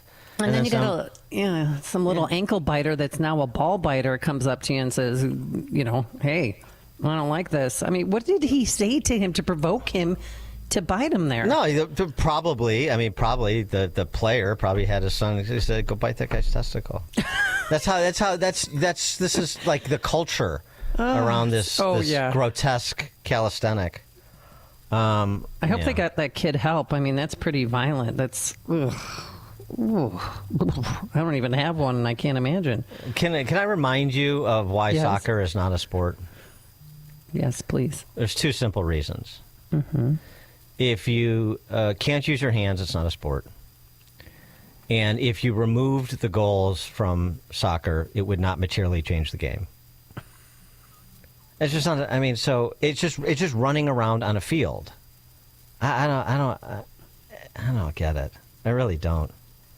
And I mean, it's like it's popular in all of the worst countries in the world. It's popular here too. I hate to break it to you. It's not. No. Oh, got a text message. Was it hanging out? Is that why he bit it? Okay. Well, I don't know, but I'm not sure that's an excuse. Yeah. Dan and Amy, Chicago's Morning Answer. This is Chicago's Morning Answer. Your show keeps me alive during the week. There's nobody I'd rather listen to between 5 and 9 in the morning than you guys. On AM 560, The Answer. We all hear the radio ads about the IRS. They tell you to be afraid, to be scared, and they try to frighten you into calling. I'm not here to do that. Tax Relief Advocates is different. TRA is here to tell you that if you owe money to the IRS, whether it's $5,000, $50,000, or $500,000, we have a solution. It doesn't matter if you're sitting in your car, at work, or with your kids. No matter where you are, call now. 800-575-6745. Don't lose hope. TRA can eliminate or reduce what you owe to the IRS. Generous programs are now available that can give you a fresh start. Our passion is taxes and helping individuals fix their IRS problems. We have over 1,000 5-star reviews on Google and an A+ with the Better Business Bureau. You don't need to be afraid of the IRS any longer. End your tax nightmare today by visiting us online at TRA.com or call 800-575-6745. That's 800-575-6745. Tax Relief Advocates. Real solutions for real people. Let me ask you a question. Is it hard to do simple things in life like walk, climb up the stairs, get in and out of your car? Well, if that's the case, guess what? Joint pain in your knees, hips, shoulders, and back are not going to go away. And the good news is QC Kinetics can help. They're friends of mine, and they offer groundbreaking treatments for arthritis pain or pain due to injuries. We're talking long-term relief, folks. QC Kinetics regenerative treatments are sweeping the nation, and they're right here in the Chicagoland area. Now, thousands of patients will tell you, don't wait. The ones that I've talked to said they wish they had done it sooner. So call this number today, and they're going to walk you through this orthobiologic cellular therapies, including PRP treatments that can revitalize your joints without going under the knife, without stupid shots, and without drugs to mask the pain. QC Kinetics treatments, it's the real deal. And here's the number to call for your free consultation. 312-809-5955. That's 312-809-5955. 312-809-5955. Are you an administrator, staff member, or parent volunteer at a private school? Would you like to grow your current enrollment and welcome new families to your school? If so, we want to tell you about a great opportunity to help increase enrollment and promote your school to families all across Chicagoland. It's called ChicagolandSchoolVouchers.com. They work to connect private schools with new families who are looking for discounted first-year tuition. In exchange, your school will receive a marketing campaign to help grow your enrollment. Chicagoland School Vouchers does all the work to bring new families together with your school and help you expand your reach. They've been working with schools across Chicagoland for over a decade. As the demand for school choice grows here in Illinois, your private school needs to take advantage of this program. To learn more, just visit ChicagolandSchoolVouchers.com. That's ChicagolandSchoolVouchers.com. Wesley Financial Group is not a law firm. Hi, I'm Chuck McDowell, the timeshare cancellation guy and founder of Wesley Financial Group. And I want to set the record straight. I am not an attorney. I've never wanted to be an attorney. And the truth is, I really don't even like attorneys. If I sound like an attorney, I'll apologize. But what I've learned in my 15 years in the timeshare cancellation business is you don't need to be an attorney to get folks out of their timeshare. At Wesley, we've helped over 40,000 families cancel their timeshare, and I want to share with you how we do it. Just give my office a call. I guarantee if we take you as a client, we'll get you out of your timeshare, or you'll pay nothing. Attorneys, this was meant to be funny, so please don't sue me, especially my friend Kenneth from Black River Falls, Wisconsin. Call now for your free timeshare exit info kit. 800-613-5454. 800-613-5454. 800-613-5454. President Trump has made some pretty amazing claims since he's taken his seat as president. He's delivering on what he promised. On Inauguration Day, Trump's very first declaration was, "The golden age of America begins right now. From this day forward, our country will flourish." Consider this. Since the election, gold has shot up hundreds of dollars per ounce, shattering all-time record highs. Fox Valley Coins does not pretend to know the future, but they do know that if you're buying or selling gold or silver, they are the place to do it. These are some of the top reasons people choose a dealer. You want a national dealer with a local presence you can deal with face-to-face. You want a large selection, the best prices, and great service. You want to walk in with cash and walk out with the best product. You want to deal with legacy dealers with integrity. Whether buying or selling or just one valuation, Fox Valley Coins is your answer for choosing a dealer. Visit Fox Valley Coins, 1 light north of I-88 on Route 59 at the Naperville-Warrenville border. FoxValleyCoins.com. Family-owned integrity since 1981. AM 560, The Answer. Got a bunch of text messages. Dan, please stop it. I'm eating eggs and sausage right now. Exactly. Another one. Dan, it's like the putt you had the other day. One ball outside, also known as Grandpa's pajamas. There's a lot of golf. There's a lot of golf sayings I could go into on that. I'll do one. How about one? Okay, one. Keep it clean. Whew, this is a little dicey. You miss a putt, Mm-hmm. like miss a putt just miss it off the edge. That's a Kardashian. Oh. Do you know why? Why is it a Kardashian, Dan? Do you know why? No, I'm just tell the punchline. We're up against the clock. You go. I'm not getting involved in this. Because nothing white goes in that hole. Oh, okay, see, this is why. Yeah. I have others. No, we're going to stop there. But thank you for playing. I have a game. I have a game I wanted to try to play too. Okay. This is maybe the advent of a game. I play a clip, and you decide if it's Jasmine Crockett or Angel Reese. Okay. All right, let's try this one. This is not what we should be doing. I don't even know why we fighting with Greenland. Why we fighting with Greenland? We fighting with Canada. We fighting with Mexico. Yet we in love with Putin. What is happening? Like, this is not America. This is a terrible nightmare. Somebody slap me and wake me the up, because I'm ready to get on with it.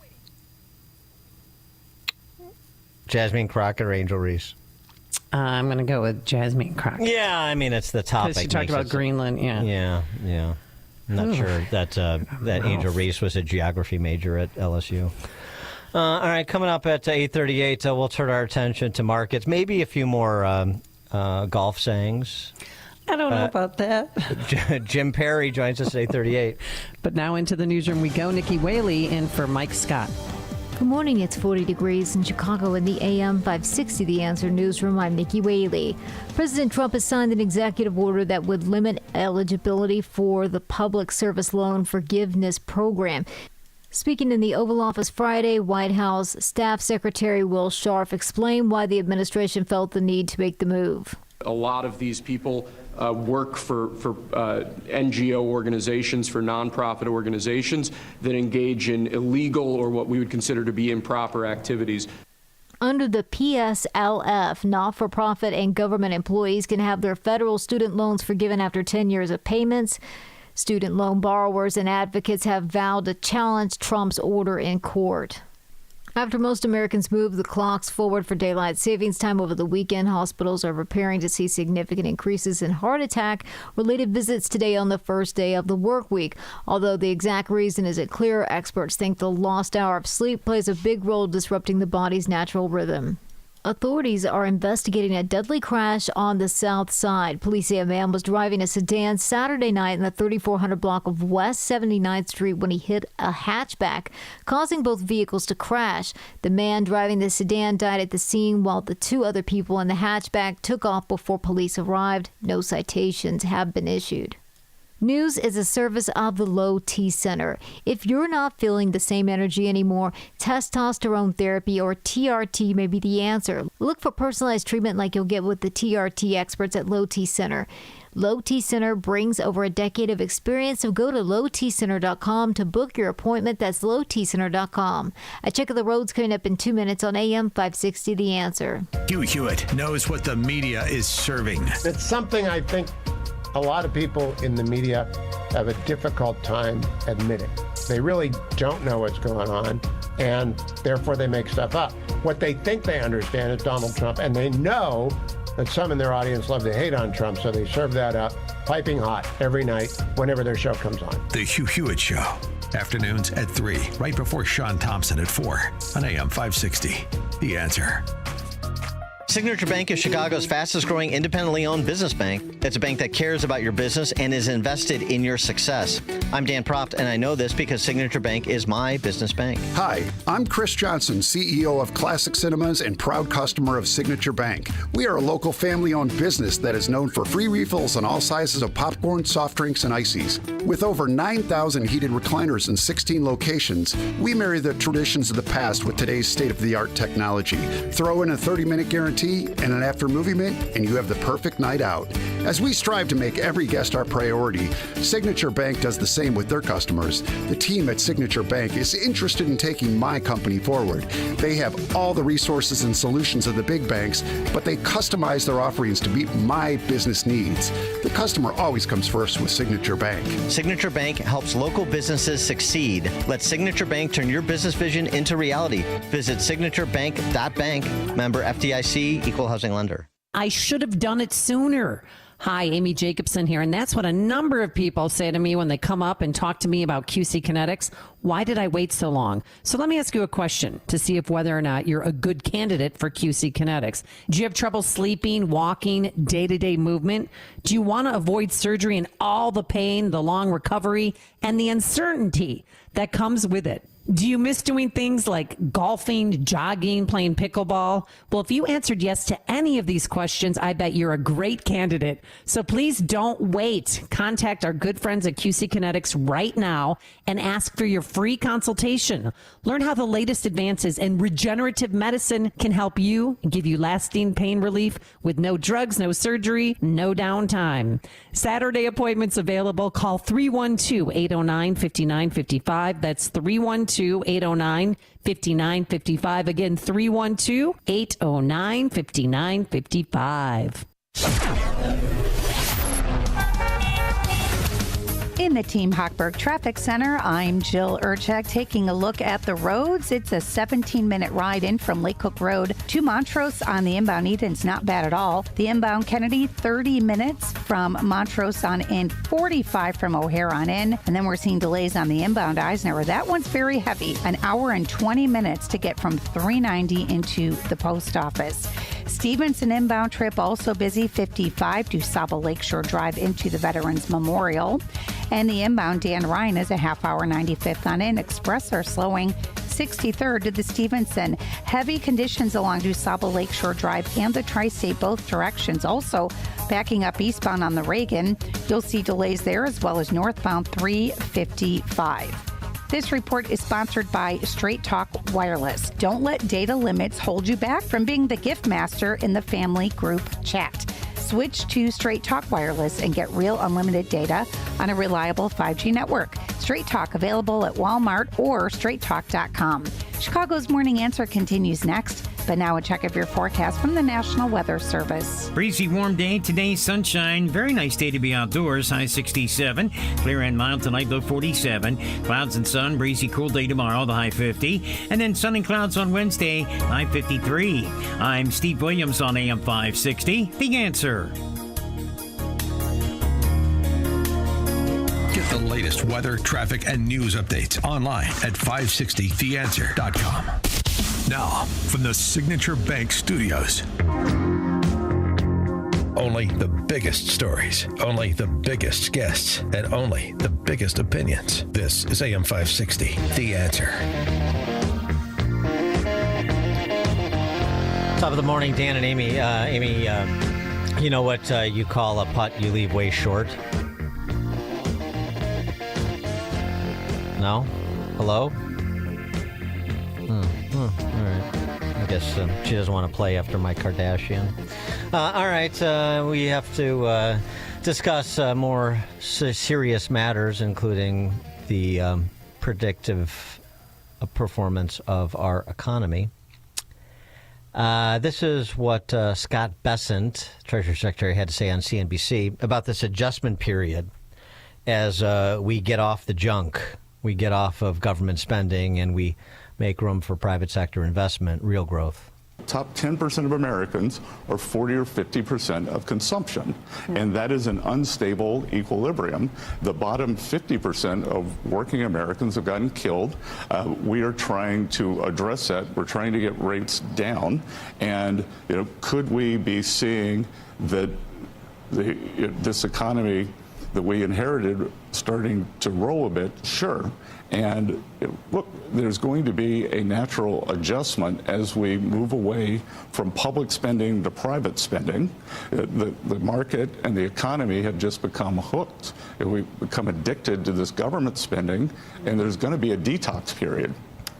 So that's one matter. The other being tariffs. Trump sat down with Maria Bartiromo yesterday and had this to say about the grace period that he offered, thanks to pleading from the automakers, pushing off tariffs he was going to impose on Europe, Canada, Mexico, until April 2nd. But they are coming. But we may go up with some tariffs. It depends. We may go up. I don't think we'll go down, but we may go up. But they have plenty of clarity. They just use that. That's like almost a soundbite. They always say that. We want clarity. Look, our country's been ripped off for many decades, and we're not going to be ripped off anymore. On the tariffs, what are the automakers going to do for a month? I mean, you say you wanted to help American automakers. Yeah, I did. You spoke with the three. It's a transition period. Okay. And it's a transition into April. And after that, I'm not doing this. I mean, I told them, I said, look, I'm going to do it this one time, but after that, I'm not doing it. They called me and they wanted help during this little transition period, and I gave it to them. For more on this and the implications, James Perry, founder, CIO, Perry International Capital Partners, joins us. Jim, thanks for being with us. Thanks, Dan. Good morning. Morning. You know what you call a putt that you leave way short, right? I don't know. A plastic pot that needs to be watered by somebody who gets paid a lot of money. How about, have you heard, they call it a Bon Jovi? Because, do you get it? Sort of. Halfway there. Bon Jovi, leaving it way short. Living on a prayer, yeah. How about when you blow your drive past somebody else's drive in your group, call that a Linda Ronstadt? Why? Okay. Blue Bayou. See? There's so many. Wow, you play way too much golf. I have a soccer joke for you. Do you know why people play soccer? No. So they don't have to watch it. Hey-o. Yeah. So they can bite testicles. All right. Jim, you don't have to. We're dragging you down into our nonsense. You were on it today, man. We were having some fun before the break here, before you joined us. Now we have to get serious. All right. So you've heard Treasury Secretary Bessent say, "Look, we got to get off the dope. This is this phony economy pumped up by funny money. There's going to be a transition period as we sort of rebalance balance the situation and try to generate real growth by getting government out of the way and letting the private sector do what it do. What say you? Well, he's right, but the question is, the people that hear him really don't want to hear it. I mean, his metaphor about the junkie and, getting off the dope and detoxing, quitting smoking and quitting drinking and doing drugs is really hard for you, I think, right? I don't do any of those. It is for me. But yeah.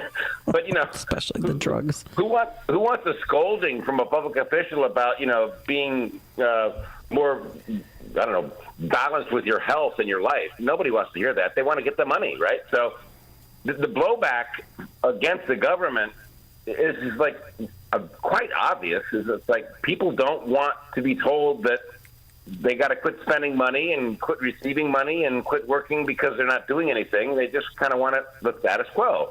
And I think this whole Trump administration, Bessent being right there and Rubio and all these guys, they're preaching to a choir that really doesn't want to hear the music at all. They're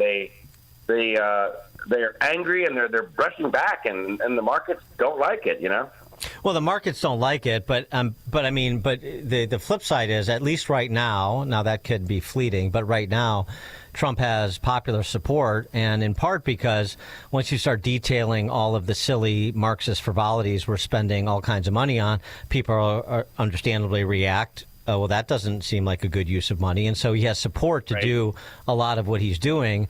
The question just then becomes, how long is this adjustment period, as they're calling it, between reconfiguring the economy to be more private sector centric and less government centric?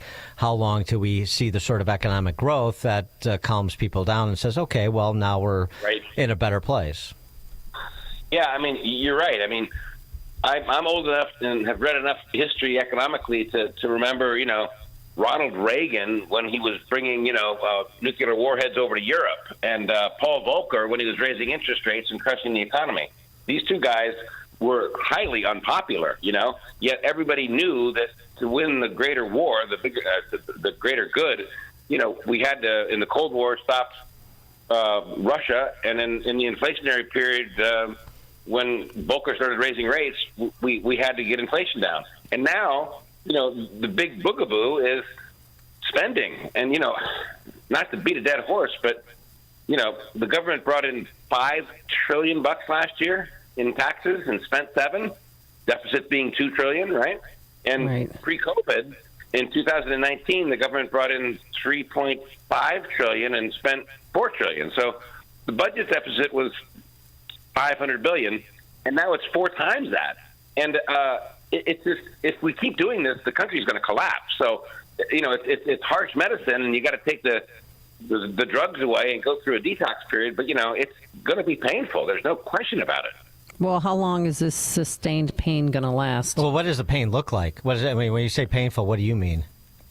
Well, you're talking about a redistribution of the labor force. I mean, there's not that many government employees in the country, so that I really don't think the disruption in the labor force is going to meaningfully change the growth trajectory of the economy. But when people say, "Oh, I'm getting laid off by the government and I don't know what to do," it changes sentiment, right? So that's a big problem. And when they say, "Well, the agency that I'm working for is going to be disbanded because the government doesn't like the Department of Education anymore, therefore they must hate kids," people react viscerally and negatively, and they don't like it. So I think, when's the stock market going to go down, and when's the economy going to stabilize? Yeah, I mean, that's sentiment stuff. Yeah, I mean, yeah, people are there's not going outside of the Marxist members of Congress.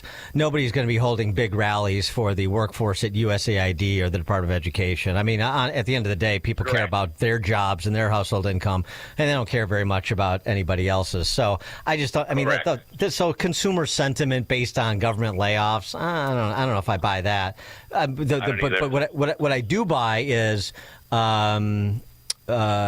inflation that stays high, that's sticky where it is now, or even ticks up. interest rates and as you were talking about, sort of the investment that drives real capital, the real capital formation and job creation. So, so your perspective on that, are we on the is this inevitable? Is this going to be exacerbated by Trump's tariffs, depending on how that plays out? Could it be ameliorated by his tariffs? I mean, how do you see this potentially going one way or the other? Inflation is a tricky subject, and it's highly understood. It's a rate of price increases, and it's the aggregate price increases, right? So inflation in this country has never been higher, right? And this is before Trump even got reelected. And only government creates inflation, and that's money supply, you know? I mean, the GDP of this country, the growth is $30 trillion, right? And money supply officially is sort of $21.5 trillion. But if you take into account the sort of $3.5 trillion of cash that the Treasury's got ready for disposal, money supply is kind of $25 trillion. So, you know, deficit spending and money supply is stimulus, and the fact is that is how inflation is created by any government in the history of the world. So inflation, if spending is not cut, inflation will keep rising, right? Everybody knows that. Everybody feels it. This is why Trump was elected. As far as tariffs are concerned, half the economists that I talk to out there are convinced that tariffs are inflationary because clearly consumer prices will rise if the price that we impose upon Chinese imports go up by 20% or 25%. Walmart will charge you more, and you'll have to spend more for a coffee pot or something like that. And I suppose that's true if you just look at one side of the coin. But the other side of the coin is that, you know, you look at China, and you and I have talked about this, but they've got something like 400 million people working in factories, manufacturing goods for export to the West, right? And those prices of those goods are going to go up. So China has two choices. They can either cut the price and keep people employed, or raise the price to American consumers, which they will not use and they won't buy it anymore. And then all of a sudden, you've got 100 million angry Chinese people unemployed, and you've got social unrest in China. So I don't really believe the inflationary component of the inflation argument is as valid as many smart people seem to believe. What do you want to say to people who claim Trump is mismanaging the economy? People who are frustrated when they go to the grocery store. Well, prices have been rising, Amy, for 4 years, and really more like 14 years.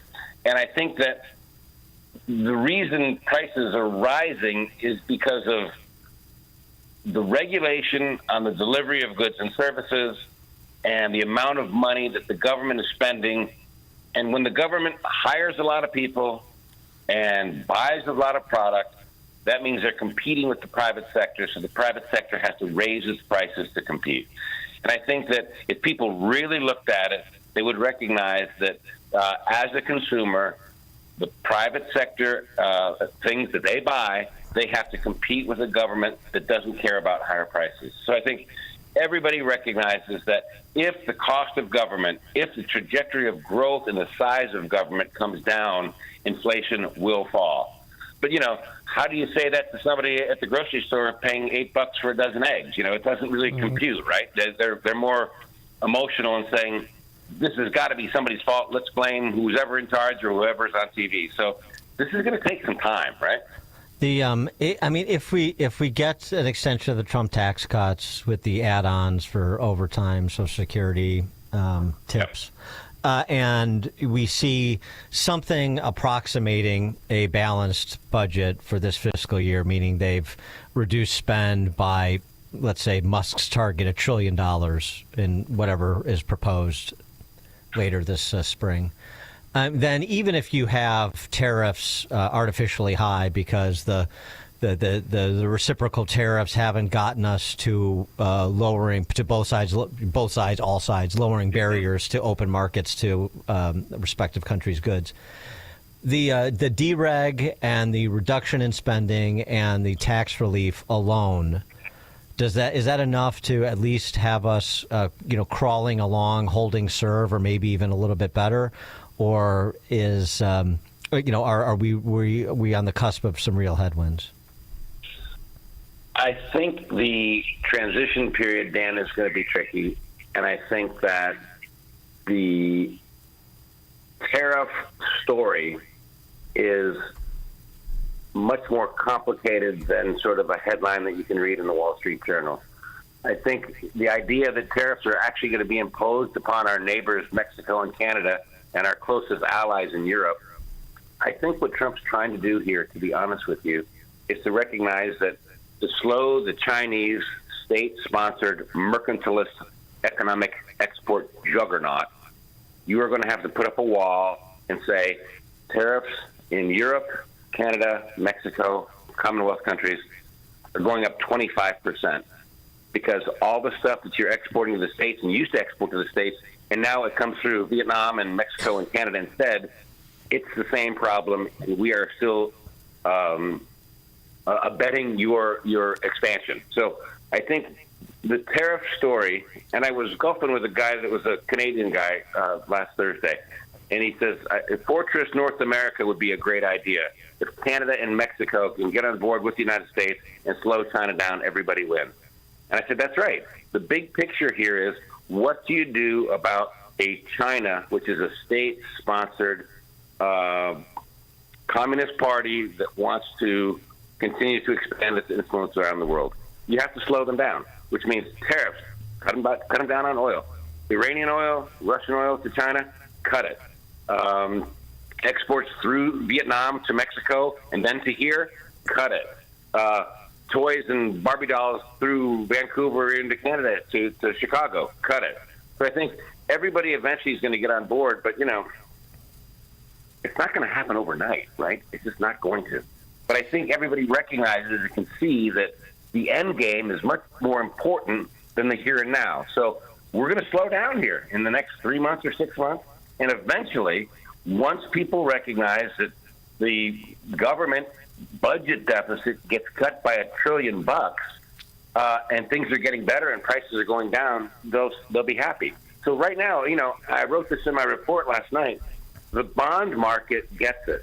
Why do you think 10-year Treasury notes are trading at, you know, essentially 4.25% rather than 5.25%? They've rallied since the inauguration, 7 weeks in a row, and down from about 4.80. So the Treasury bond market is telling you that inflation expectations and the trajectory of the growth in them are flattening out and falling. And I think eventually the stock market and the economy and the consumer, that egg buyer at Walmart or whatever, will eventually see that. Jim Perry, founder, CIO, Perry International Capital Partners. Jim, thanks as always. Appreciate it. Jim, thank you very much. Amy, thank you. Have a good week. You too, and he joined us on our turnkey.pro answer line. Before you see it on TV, share it on Facebook, or read about it in the paper. Hear it here first. This is Chicago's Morning Answer on AM 560. The Answer. You never want to miss one of life's most important moments. A graduation, a birthday, a first communion, a wedding. When these moments happen, you want to make sure to capture them so that you and your loved ones can remember them for years to come.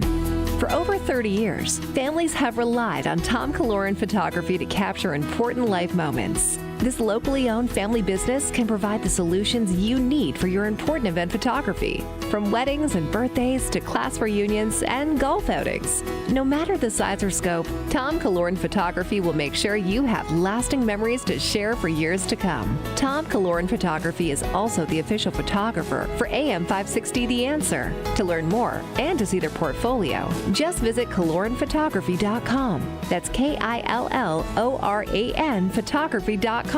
Or call them at 708-361-0025. Tom Kaloran Photography, capturing important life moments for over 30 years. AM 560, The Answer. Any more how about a risque Sophia Loren jokes? Sophia Loren. Oh, I just gave it away. Oh, gosh. I did the opposite. You got me all flustered. A shot that looked good, but fell short or airmailed the green. A Sophia Loren. It looked good for a long time. Oh, my God. Yeah, not bad. Okay. More tomorrow.